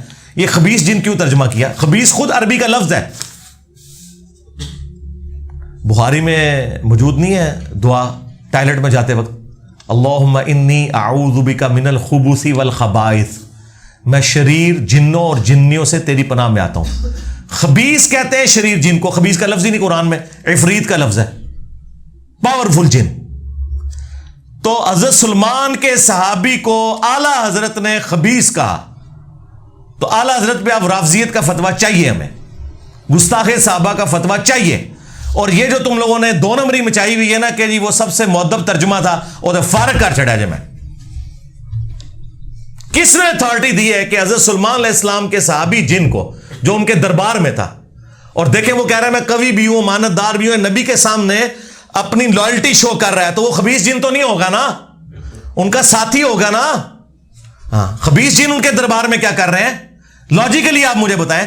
اور اگر خبیث تھا تو حضرت سلیمان علیہ السلام کہہ دیتے کہ بیٹھ جا تو خبیث جن ہے، انہوں نے تو یہ نہیں کہا، انہوں نے صرف یہ کہا کہ مجھے اس سے بھی جلدی چاہیے۔ تو پھر حضرت آصف بن برخیہ جو اسرائیلی کتابوں میں ملتا ہے، سنن نسائی الکبریٰ کے اندر بھی موجود ہے، آصف نام کا ایک شخص تھا جو سورہ نمل میں آیا کہ اس کے پاس کتاب کا علم تھا، اس نے کہا کہ میں آپ کی پلک جھپکنے سے پہلے وہ لے آؤں گا، اور وہ لے آیا۔ اس میں میری تفصیلی ویڈیو دیکھ لیں، اس میں سے جو انہوں نے اپنے صوفیاء کی جو کہانیاں ثابت کرنے کی کوشش کی ہے، میں نے پوری انجین نہیں کی ہے اس واقعے کی، وہ آپ جا کے دیکھیں۔ تخت بلقیس والا واقعہ بھی، موسیٰ اور خضر علیہ السلام والا واقعہ بھی، ایک ایک شیطرت ان کی میں نے کھولی ہوئی ہے، وہ آج ٹاپک نہیں ورنہ اور طرف چل پڑے گا۔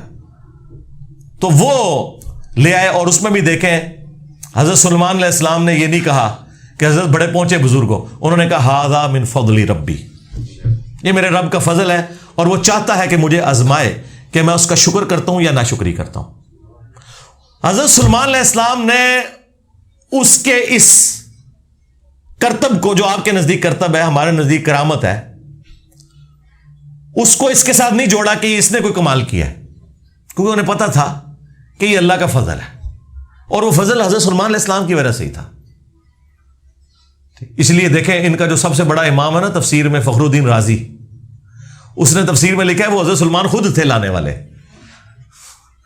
ہاں، اے بابا انہوں نے مار چھڑیا ہوا انہوں نے، اور فخر الدین رازی کہتے ہیں حضرت سلیمان خود لے کے آئے سن، جڑا آتا نا کہ ایک بندہ جس کے پاس کتاب کا علم تھا، وہ کہتے ہیں وہ خود سی، کیونکہ کتاب دا علم تے پیغمبر کو لوندا ہے، تو وہ خود حضرت سلیمان ہی تھے جو تخت لے کے آگے تھے۔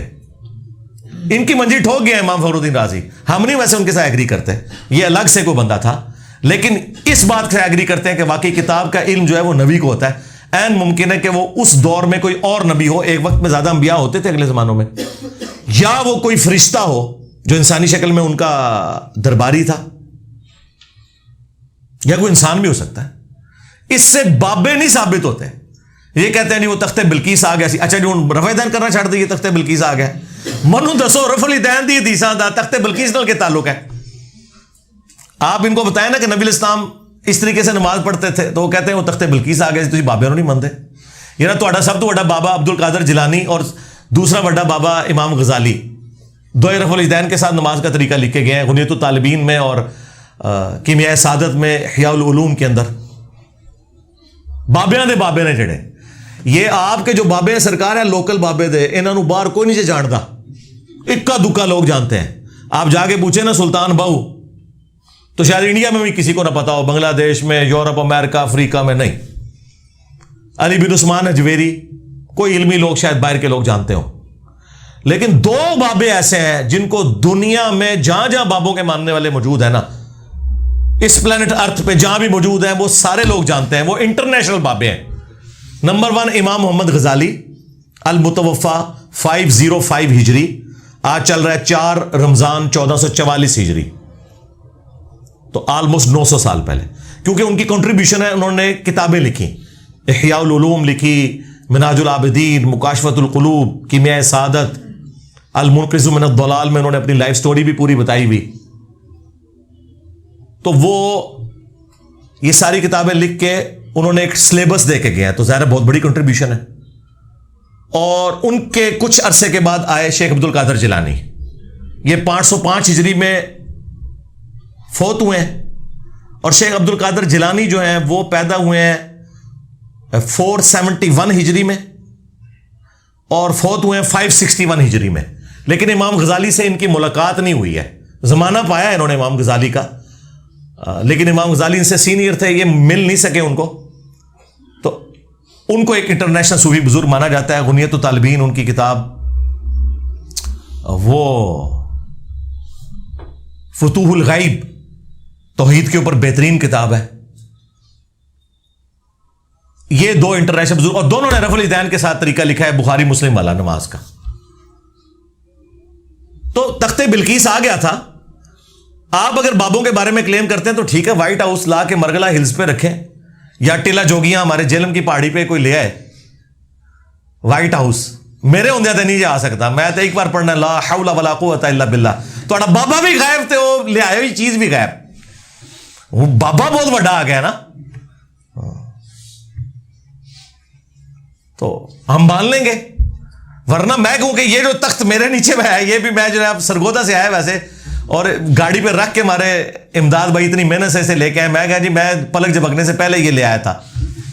مان لو گے, کہو گے نا ویڈیو دکھاؤ کتنے ساڑھے سامنے کرو, تو بھائی آپ بھی جب یہ کریں گے تو ہم مانیں گے نا, اس طرح تو نہیں زبانی کلامی مان لیں گے. ٹھیک ہے, تو وہ ضمناً میں نے اس چیز کا ذکر کر دیا تاکہ آپ کو پتہ چل جائے. باقی یہ جو احمد صاحب بریلوی صاحب نے گستاخی کی ہے یہ بہت خطرناک بات ہے, خطرناک سے بھی اگلا ورژن, خبیث جن کہہ دیا. اور بریلویوں کا کلیم یہ ہے کہ سب سے زیادہ مؤدب ترجمہ جو ہے نا وہ ہمارے اعلیٰ حضرت کرتے ہیں. ٹھیک ہے, مجھے بھی کئی جگہوں پہ ان کے الفاظ کا چناؤ بہت بہتر لگا. میں باقیوں کو غلط نہیں کہتا لیکن وہ بہتر سمجھتا ہوں. مثلا انہوں نے ترجمہ کیا بسم اللہ الرحمن الرحیم کا, اللہ کے نام سے شروع جو مہربان رحمت والا. باقیوں نے ترجمہ کیا تھا شروع اللہ کے نام سے, یا شروع کرتا ہوں اللہ کے نام سے. انہوں نے اللہ کے نام سے شروع کیا, لیکن باقیوں کا بھی کوئی غلط نہیں ہے. کیسے غلط ہے؟ انہوں نے شیطان کے نام سے شروع کیا, کہتے نہیں جی انہوں نے شروع سے شروع کیا. ہاں کتابوں میں لکھا ہوا ہے اللہ سے نہیں شروع کیا, شروع سے شروع کیا. تو پھر میں ان کو پھکا دیتا ہوں کہ اللہ نے بھی شروع سے ہی شروع کیا ہوا ہے, اللہ سے شروع نہیں کیا. بسم اللہ میں بھی اللہ بعد میں آتی ہے, با اور اسم یہ پہلے آتا ہے. وہ کہتے ہیں نہیں وہ عربی لنگوسٹک اس طرح ہوتی ہے. نہیں سرکار, ہو سکتی ہے. اللہ الذی باسمہ ابدہ, بریلوی یہ بسم اللہ بنا سکتے ہیں اپنی. اللہ ہے وہ ہستی جس کے نام سے میں شروع کرتا ہوں, تو بسم اللہ بھی آپ اپڈیٹ کر سکتے ہیں اپنی. یعنی جیسا ترجمہ آپ نے اپنا ٹھیک کیا تو بسم اللہ بھی ٹھیک کر لیں. تو اللہ کو عربی آتی تھی, اللہ یوں بھی بسم اللہ نازل فرما سکتا تھا, اللہ الذی, اور یہ تو قرآن میں ہے نا, هو اللہ الذی اللہ الذی باسمہ ابدہ، اللہ ہے وہ ہستی جس کے نام سے میں ابتدا کرتا ہوں. بسم اللہ یہ ہو سکتی تھی؟ یہ کہانیاں چھوڑیں یار.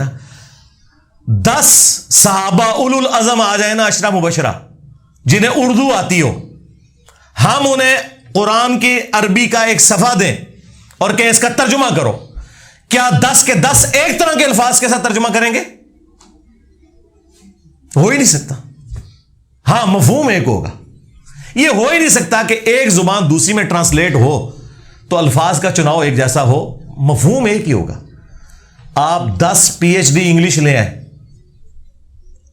انہیں آپ انگلش کا ایک مضمون دیں اور انہیں اردو بھی آتی ہو، انہیں کہیں اسے اردو میں ٹرانسلیٹ کرو، کیا ورڈ بائی ورڈ ایک ایک لفظ ملتا جلتا ہوگا؟ نہیں، مفہوم ایک جیسا ہوگا. تو یہاں پہ بھی مفہوم کے اوپر جایا کریں. مفہوم ایک جیسا ہے، الفاظ کے چناؤ میں فرق ہو سکتا ہے. اللہ تعالیٰ نے جو الفاظ استعمال کیے ہیں اس کے ایکویلنٹ اگر دوسری زبان کے اندر کوئی سمجھتا ہے کہ اس کی بجائے یہ لفظ استعمال ہونا چاہیے، اس کا رائٹ ہے، کرے، دوسرے کے اوپر نہ کرے. واللہ خیر الماکرین کا ترجمہ باقی لوگوں نے کیا اللہ سب سے بہترین مکر فرمانے والا ہے. بریلوی کہتے ہیں دیکھو جی انہوں نے اللہ کو مکار کہہ دیا. او بھائی یہ عربی میں لفظ استعمال ہوا ہے خیر الماکرین. وہ کہتے ہیں نہیں تدبیر ہونا چاہیے. تدبیر خود عربی کا لفظ ہے، اللہ نے تو نہیں یوز کیا. کہتے ہیں دیکھیں جی اعلیٰ حضرت نے کتنا پیارا ترجمہ کیا ہے، وَمَكَرُوا وَمَكَرَ اللَّهُ وَاللَّهُ خَيْرُ الْمَاكِرِينَ. انہوں نے بھی مکر کیا اور اللہ نے بھی اپنی خفیہ تدبیر فرمائی اور اللہ سب سے بہتر خفیہ تدبیر فرمانے والا ہے. کہتے ہیں دیکھیں کتنا بادب ترجمہ ہے. بادب انہوں نے خود ہی ترجمہ بنا چھڑا ہے نا ہوتا. تدبیر بھی تو عربی کا لفظ تھا. تو جنہوں نے یہ ترجمہ کیا کہ انہوں نے بھی مکر کیا، اللہ نے بھی مکر کیا اور اللہ سب سے بہتر مکر فرمانے والا ہے، تو اس مکر سے مراد جیسا کہ اللہ کی شان کے لائق ہے. اللہ نے تو دونوں کے لیے مکر کا لفظ استعمال کیا، اس میں کون سی تکلیف ہو گئی؟ ہاں آپ یہ کہہ سکتے ہیں کہ یہ بہتر تھا، یہ نہ کہ انہوں نے گستاخی کی ہے، یہ ظلم ہے. گستاخی تب ہوگی جب اللہ نے وہ لفظ نہ یوز کیا ہو. قرآن میں آیا نا کہ اللہ تعالیٰ ان سے مزاح فرماتا ہے، تو اعلیٰ حضرت نے اس کا ترجمہ ہی نہیں کیا. انہوں نے کہا جی یہ مذاق کرنا تو یہ ٹھٹا مذاق تو یہ بڑی نٹوریس چیز ہے.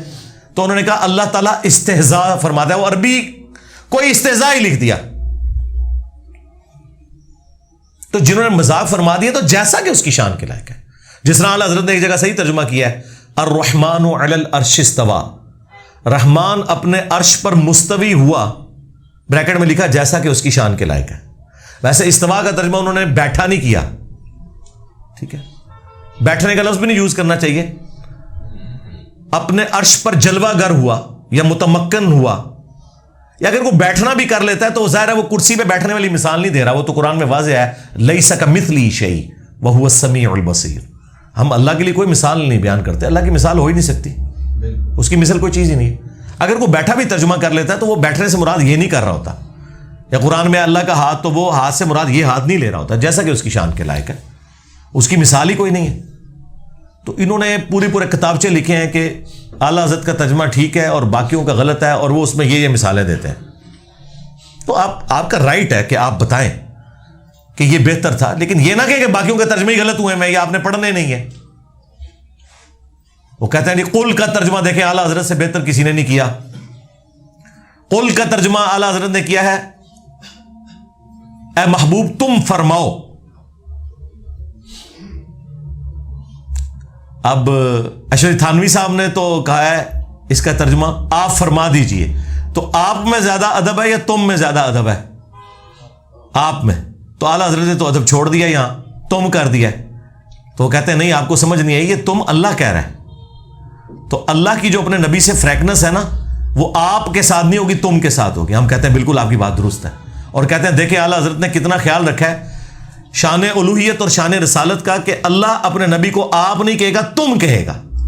اور جب نبی اس بات کو امت تک پہنچائیں گے تو وہ کہہ نہیں رہے ہوں گے، فرما رہے ہوں گے.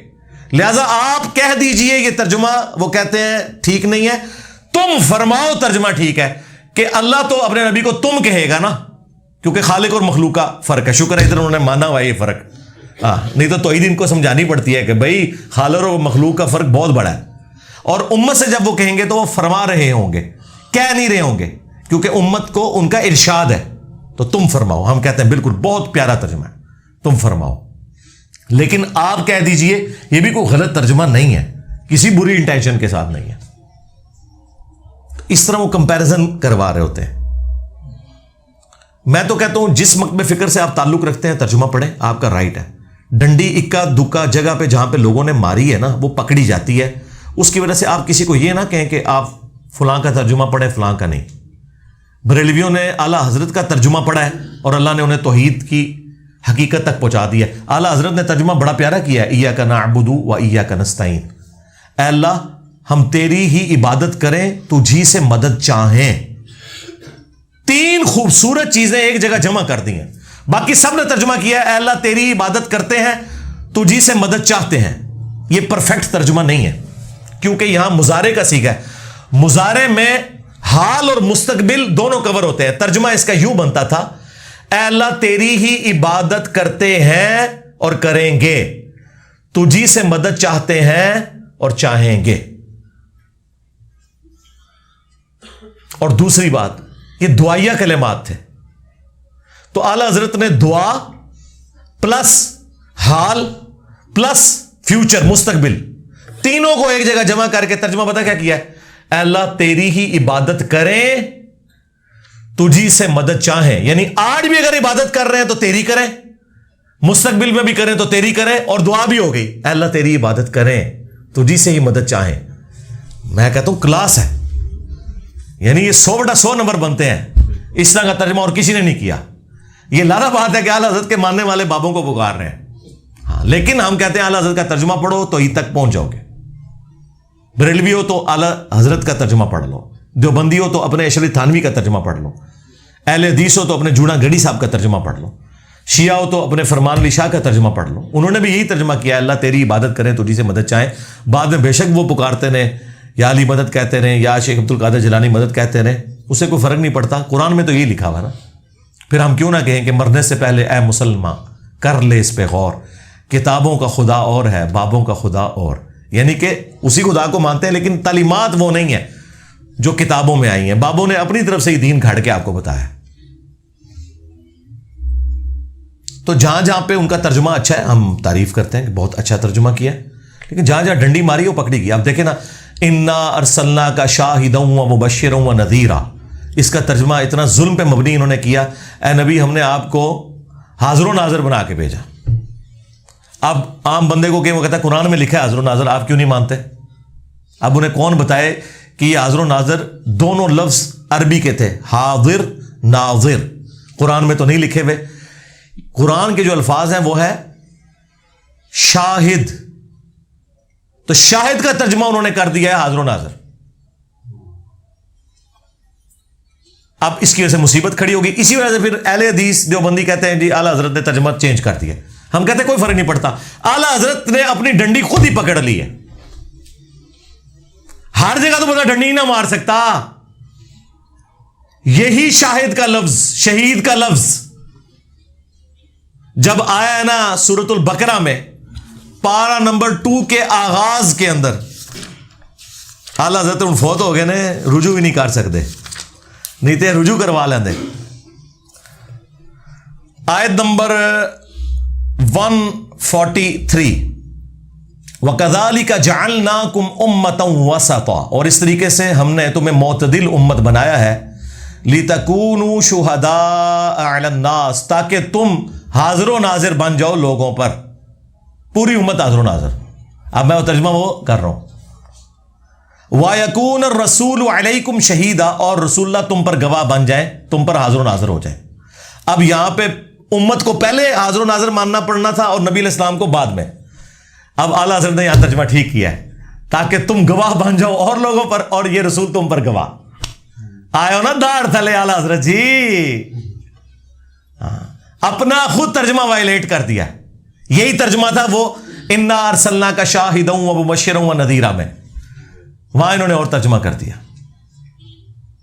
لیکن سورہ البقرہ کی آیت نمبر 143 میں انہوں نے وہی ترجمہ کیا جو بنتا تھا, یعنی شہادت علی الناس ہم دے رہے ہیں. مولانا مودودی کی ایک کتاب بھی ہے شہادت علی الناس, یعنی اس امت کا کام ہے کہ وہ ختم نبوت کی برکت سے, نبی علیہ السلام کے بعد تو کوئی پیغمبر نہیں آنا, وہ رسول اللہ کے بہاف پہ اللہ کی اور دین کی گواہی دے گی اور لوگوں کے سامنے یعنی دین کا پیغام پہنچائے گی، جس طرح نبی علیہ السلام نے شہادت علی الناس کی اپنے زمانے کے لوگوں کے اوپر. اور اس کے کانٹیکسٹ میں بخاری میں حدیث بھی ہے کہ قیامت والے دن حضرت نوح علیہ السلام کے امتی انکار کر دیں گے کہ ہمارے نبی نے ہم تک پیغام ہی نہیں پہنچایا، تو رسول اللہ کی امت گواہی دے گی کہ حضرت نوح علیہ السلام نے پیغام پہنچایا تھا. حضرت نوح کے حق میں وہ امت کہے گی کہ جی آپ گواہ لے کے آئے، تو حضور کی امت کہے گی کہ ہم گواہی دیتے ہیں. تو حضور کی امت نے حضرت نوح علیہ السلام کا زمانہ پایا ہوا ہے، کیسے گواہی دیں گے؟ قرآن کے ہونے پہ، کہ قرآن میں آیا تھا کہ سورہ نوح موجود تھی، سورہ ہود موجود تھی، سورۃ الاعراف موجود تھی، کہ کتنی محنت کے ساتھ اس شخص نے 950 سال تک توحید کا علم بلند کیا، تب بھی امت میں سے چند لوگوں نے صرف حق قبول کیا. تو یہ امت محمدیہ گواہی دے گی. تو نبی علیہ السلام نے اس آیت کے کانٹیکسٹ میں فرمایا کہ یہ امت گواہ ہوگی اگلی امتوں کے اوپر بھی، ان کے نبیوں کے حق میں گواہی دے گی قرآن کی برکت سے. یہ نہیں کہ حاضر و ناظر تھی. یہاں پہ ڈنڈی اعلی حضرت مار گئے اور وہ ڈنڈی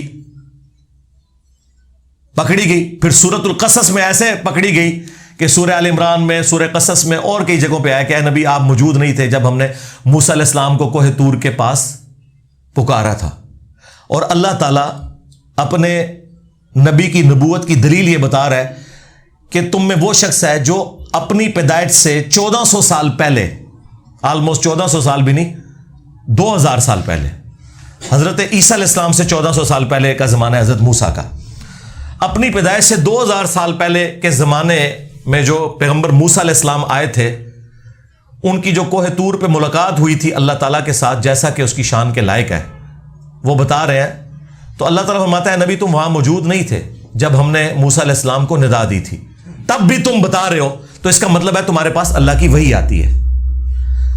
اللہ کے نبی کی نبوت کی دلیل بنایا جا رہا تھا، لیکن ساتھ ایک مسئلہ بھی کلیئر ہو گیا کہ حضور وہاں پہ حاضر نہیں تھے، کیونکہ ان کا یہ عقیدہ ہے. مفتی احمد یار خان نعیمی نے جال حق میں لکھا ہے کہ حضور اگلی امتوں میں بھی حاضر و ناظر تھے، صرف اس امت میں نہیں.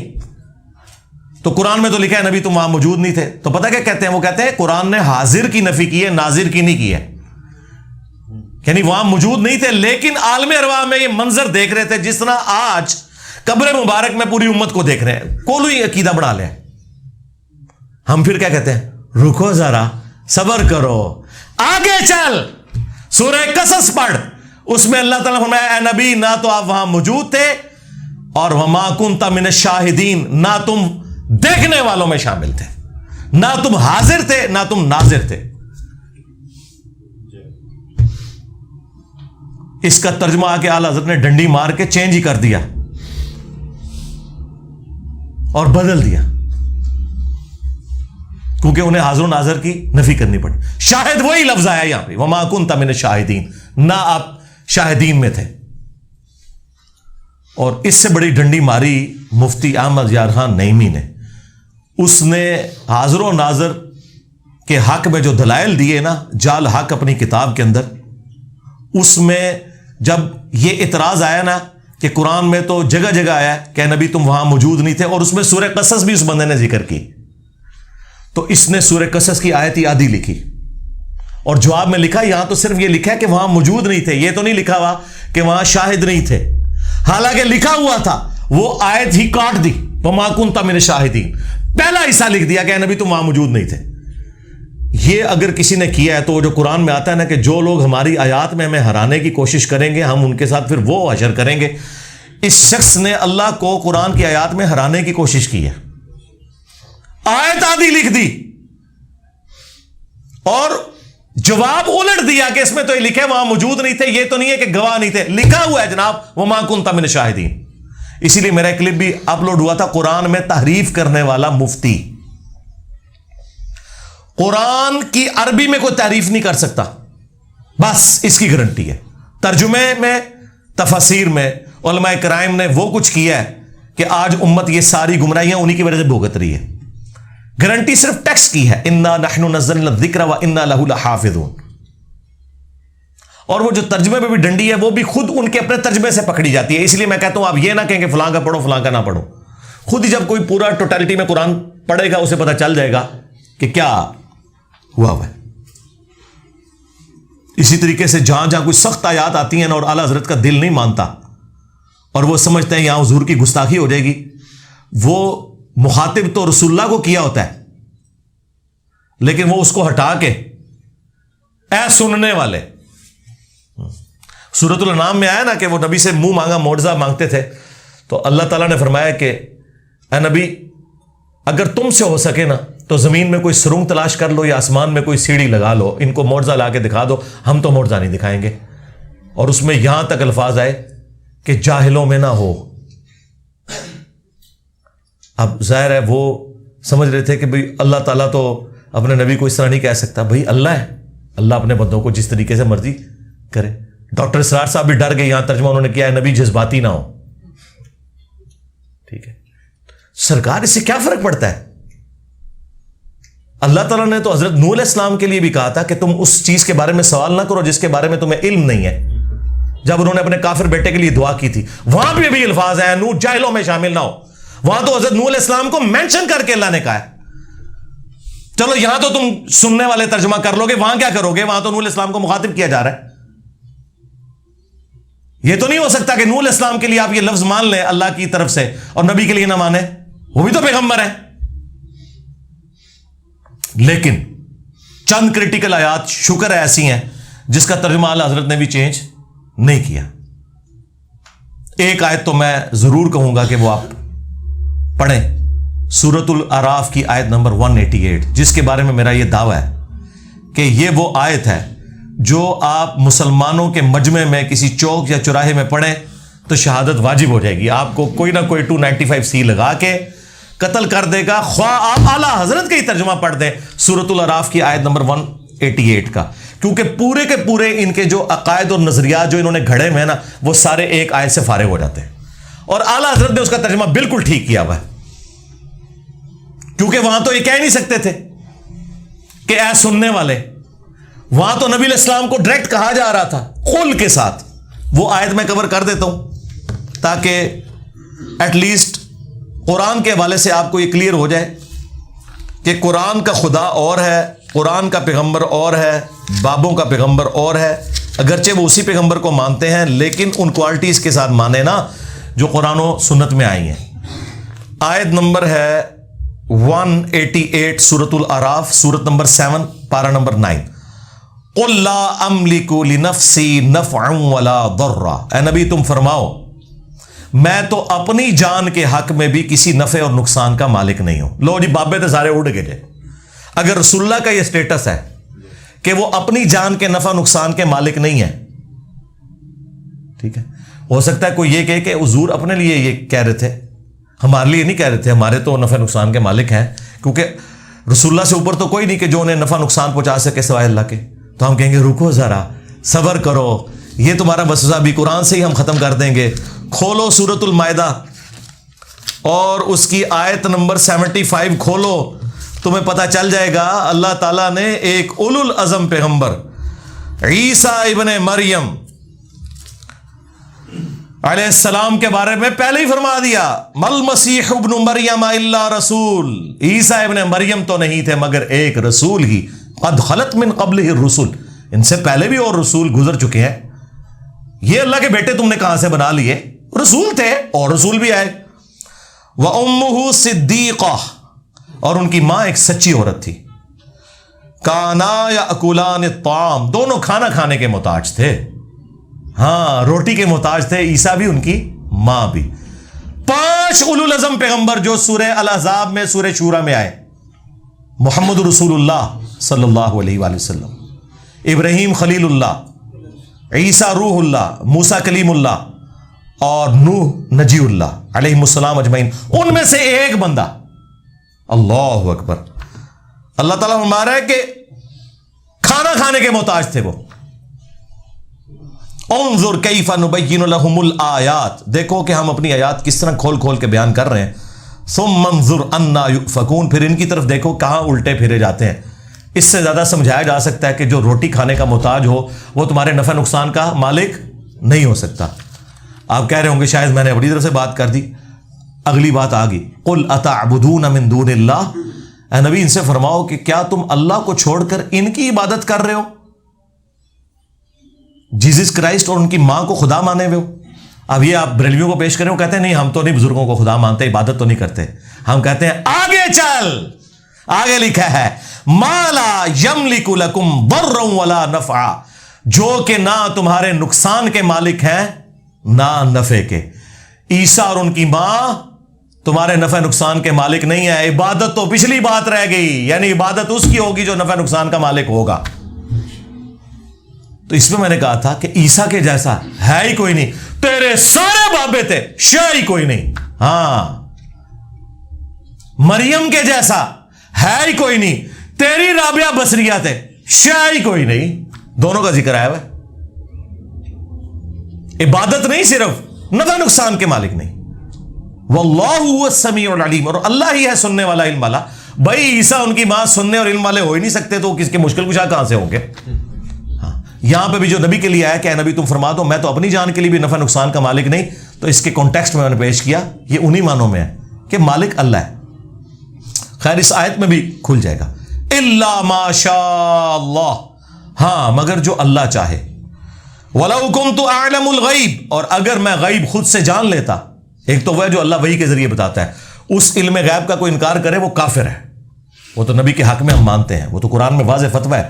سورہ آل عمران آیت نمبر 179 میں واضح اللہ تعالیٰ نے فرما دیا ہے وَمَا كَانَ اللَّهُ لِيُطْلِعَكُمْ عَلَى الْغَيْبِ، اللہ کی یہ شان نہیں کہ تمہیں غیب پر اطلاع دے. وَلَكِنَّ اللَّهَ يَجْتَبِي مِن رُسُلِهِ مَن يَشَاءُ، ہاں اللہ اپنے رسولوں میں سے جس کو چاہتا ہے اسے غیب کی خبریں دیتا ہے. ٹھیک ہے، عام بندے کا کام رسولوں پہ ایمان لانا ہے. اگر میں خود سے غیب جان لیتا لَاسْتَكْثَرْتُ مِنَ الْخَيْرِ، تو میں خیر کثیر جمع کر لیتا. وَمَا مَسَّنِيَ السُّوءُ، اور کبھی مجھے کوئی تکلیف نہ پہنچتی. مجھے پہلے ہی پتہ چل جاتا کہ یہ ہونے والا ہے، میں فورس ہی کر لیتا. آپ کو سی سی ٹی وی کیمرے میں اگر مستقبل کی خبر پہلے دکھائی جائے کہ آپ یہ روڈ کراس کریں گے تو ایک ٹرک کے نیچے آ جائیں گے، آپ نے تو پوری زندگی وہ روڈ نہیں کراس کرنی. یہ حقیقت بات ہے. ان انا الا نذیر و بشیر، میں تو نہیں سوائے اس کے کہ ڈر سنانے والا ہوں آخرت کا اور خوشخبری دینے والا ہوں جنت کی. لقوم یؤمنون، ان لوگوں کے لیے جو واقعی بات ماننا چاہیں، ایمان لانا چاہیں، ان کے لیے. یہ سورۃ الاعراف کی آیت نمبر 188 کا اعلیٰ حضرت نے بالکل صحیح ترجمہ کیا ہے اور خود مان لیا کہ علم الغیب کا عقیدہ کیا ہے، نفع نقصان کا عقیدہ کیا ہے، سب کچھ مان لیا کہ اللہ ہی اللہ ہے. تو یہاں پہ ہم کہتے ہیں کہ اعلیٰ حضرت کا ترجمہ پڑھ لو. پھر سورۃ الانعام میں، سورہ الزمر میں، سورہ یونس میں قل انی اخاف ان عصیت ربی عذاب یوم عظیم، اے نبی تم فرماؤ کہ اگر میں بھی اپنے رب کی نافرمانی کروں تو بڑے دن کا عذاب مجھے بھی آ پکڑے گا. ظاہر ہے یہ سمجھانے کے لیے، ہاں ایسا نہیں ہے کہ رسول اللہ کو نافرمانی کریں گے، سمجھانے کے لیے. اور سمجھا نہیں انہوں نے، سمجھانا یہی تھا کہ عبد القادر جیلانی تے شاہی کوئی نہیں. ہاں اگر نبی کا یہ سٹیٹس ہے انہوں نے بھی شریعت کو فالو کرنا ہے. وَأَنَا أَوَّلُ الْمُسْلِمِينَ، سب سے پہلے انہوں نے مسلم بننا ہے. پھر جو سورۃ الاحقاف کی آیت ہے نبی تم فرماؤ میں کوئی نیا رسول نہیں ہوں، مجھ سے پہلے بھی رسول آئے ہیں اور مجھے تو خود نہیں پتا کہ خود تمہارے ساتھ اور خود میرے ساتھ کیا ہونے والا ہے معاملہ. یعنی حضور کو تو نہیں پتا تھا کہ کب معجزات ظاہر ہوں گے، کیا ہوگا. اس سے مراد رسول اللہ کی آخرت کا معاملہ نہیں ہے، ظاہر ہے وہ تو قطعی جنتی ہیں، پورا دین اس پہ کھڑا ہے. لیکن یہ بتایا جا رہا ہے کہ جو آپ کو کہتے ہیں نا ہمارے سلسلے میں مرید ہو جاؤ، ہم اس وقت تک جنت میں نہیں جائیں گے جب تک کہ سارے مریدوں کو لے نہ جائیے، کتنے نہ لے جائیے. ہاں تو رسول اللہ تو یہ فرما رہے ہیں مستقبل اللہ اور اس کے بندوں کا معاملہ ہے. حضور جب یہ کہہ رہے تھے نا بخاری مسلم میں کہ اے نبی کے چچا عباس میرے مال سے جو لینا ہے لے لے، اگر اللہ نے تجھے پکڑ لیا میں کچھ کام نہیں آؤں گا. اے نبی کی پھوپھی صفیہ میرے مال سے جو لینا ہے لے لے، اگر اللہ کے حضور پکڑی گئی میں تیرے کچھ کام نہیں آؤں گا. اور اے نبی کی بیٹی فاطمہ، کون فاطمہ؟ جنتی عورتوں کی سردار. ہاں کون فاطمہ؟ میرے جگر کا ٹکڑا، نبی الاسلام نے فرمایا. جنتی عورتوں کی سردار بھی بخاری مسلم میں، جگر کا ٹکڑا بھی بخاری مسلم میں. جس نے اسے تکلیف دی اس نے مجھے تکلیف دی. لیکن حضور نے فرمایا میری بیٹی فاطمہ میرے مال سے جو لینا ہے لے لے، اگر اللہ کے حضور تو پکڑی گئی نا میں تیرے کچھ کام نہیں آؤں گا. تو مجھے بتائیں, میں تو یہ پھر کہوں نا کہ فاطمہ کے جیسا ہے ہی کوئی نہیں. عبد القادر جیلانی تھے, شے ہی کوئی نہیں. بایزید بستامی تھے, شے ہی کوئی نہیں ان کے مقابلے پہ. تو اللہ کے بندو, قرآن و سنت اپنی تعلیمات کے اندر بالکل واضح ہے. اپنے ترجمے پڑھ کے دیکھ لو کیا بیان ہوا ہے. قرآن آپ کسی کا بھی پڑھیں, آپ کو پتہ چل جائے گا کہ قرآن اپنی توحید میں, عقائد میں, نظریات میں بالکل ایک ننگی تلوار ہے, زیرو ٹالرنس ہے. تو یہ اب چونکہ ایک پرچی آئی میرے پہ کیفیت طاری ہو گئی کہ میں نے آپ کو بتا دیا کہ یہ جو اعلیٰ حضرت کے ترجمے کے اعتبار سے جو انہوں نے ایک ڈھکوسلا سا کھڑا کیا ہوا ہے, تو یہ اتنا بھی کوئی معاملہ نہیں ہے جو انہوں نے کھڑا کیا. جی اعلیٰ حضرت سے کوئی غلطیاں نہیں ہوئی ہیں, انہوں نے سیدھا سیدھا ایک صحابی کو خبیث کہہ دیا. اور اس سے بڑھ کر غزوہ احد کا جب ذکر آیا سورہ آل عمران میں, سورۃ البقرہ میں بھی کچھ اشارتاً ذکر ہے, تو وہاں پہ انہوں نے اعلیٰ حضرت نے صحابہ کرام کے بارے میں بدر و احد کے کانٹیکسٹ میں کہا کہ تم نے نہ مردی دکھائی, نہ مرد کہہ دیا صحابہ کو. اچھا, ہم اسے گستاخی نہیں سمجھتے, کوئی مسئلہ نہیں ہے. ان کی ڈاکٹرین میں ہے نہ مرد کہنا. وہ کہیں گے وہ نہ مرد ان معنوں میں تھا کہ انہوں نے کمزوری دکھائی, تو ہم کہتے ہیں پھر کمزوری کا لفظ یوز کرنا چاہیے. تم تو کہتے ہو بڑا با ادب ترجمہ ہے. ہاں, کہتے ہیں انجینئر بڑا گستاخانہ لفظ یوز کرتا ہے. اعلیٰ حضرت نے نہ مرد کیا ہے صحابہ کرام نو, اعلیٰ حضرت نے صحابہ کرام نو نہ مرد کیا ہے, نہ مردی دکھائی میدان جنگ میں. تو ادھر تم تعویل کرتے ہو نا, کیا کہتے ہو کہ اس سے مراد تھا کم ہمتی دکھائی. آئے سرکار اعلیٰ حضرت نو بھی پڑھانا سی نا کہ کم ہمتی ذکر کر دے. چلو بزدلی کہہ دیتے, اگرچہ وہ بھی ایک گستاخانہ لفظ تھا آپ کی ڈاکٹرین میں. ہمارے نزدیک کوئی ڈاکٹرین میں کوئی بزدلی یا کم ہمت کوئی بھی نہیں ہے, لیکن آپ نے جو کچھ پڑھایا ہے نا اپنی عوام کو, اس میں تو 100% یہ گستاخی ہے. نہ مرد کا ہے صحابہ کرام کو, تو یہ ادھر تعویل کریں گے کہ نہیں جی وہ یہ کہنا چاہ رہے تھے کہ کم ہمتی دکھائی. تو یہ کہتے ہیں نا مرد کیوں کہا, اپنے اعلیٰ حضرت کی باری آئی ہے. تو اب آپ کا جو کلیم تھا نا کہ اعلیٰ حضرت الفاظ کا چناؤ بڑا ادب والا کرتے تھے, وہ میں تھوڑا ختم کرتا. انہوں نے حضرت سلمان علیہ السلام کے صحابی کو بھی خبیث بولا, خبیث جن, نعوذ باللہ. اور رسول اللہ کے صحابہ کو جو بدر و احد میں شامل تھے, جو ایک انسانی کمزوری کی وجہ سے کم ہمتی دکھا گئے, انہیں نہ مرد کہا, حالانکہ اس سے بہتر لفظ استعمال ہو سکتا تھا. تو ایڈے بھی نا تسی ہوں بادشاہ کھلا کے پھیرا کرو کہ بھی. اور کئی لوگوں نے میری ویڈیوز بھی اپلوڈ کی ہوئی ہیں کہ اعلیٰ حضرت کے ترجمے کے لیے بھائی نے بڑی تعریف کی ہے. سرکار میں تو ہر بندے کی تعریف بھی کرتا ہوں اچھائی میں, اور برائی میں چھوڑنا نہیں ہے میں انہوں. ہاں, چاہے پرانا ہوئے چاہے نواں ہوئے. ہاں, کیونکہ علم کی دنیا ہے, اور یہاں پہ یہ ہو نہیں سکتا کہ نشتر ہاتھ میں ہو سرجن کے اور اسے بتایا جائے کہ حضرت یہ مفتی اعظم پاکستان ہے جن کا اپینڈکس کا آپریشن کریں گے. وہ کہے گا جی پاویں مفتی اعظم ہے تے پاویں قاصد اعظم ہے تے پاویں وزیر اعظم ہے, چیرا سارے نو میں لانا ہے.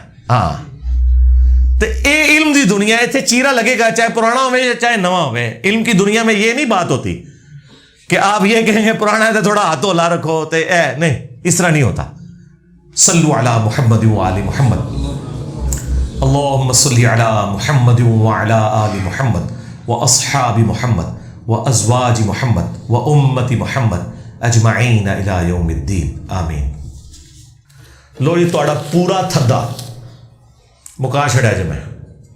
کوئی ایک پرچی جڑی اگے آئی ہو اور میں نے نہ پڑھی ہو, ہاں جی آپ میں سے کسی کی پرچی, یہ نہیں کہ ابھی وہ آخری 10 منٹ میں آیا ہے تو وہ شکر کرے اندر وڑن دیتا انہوں.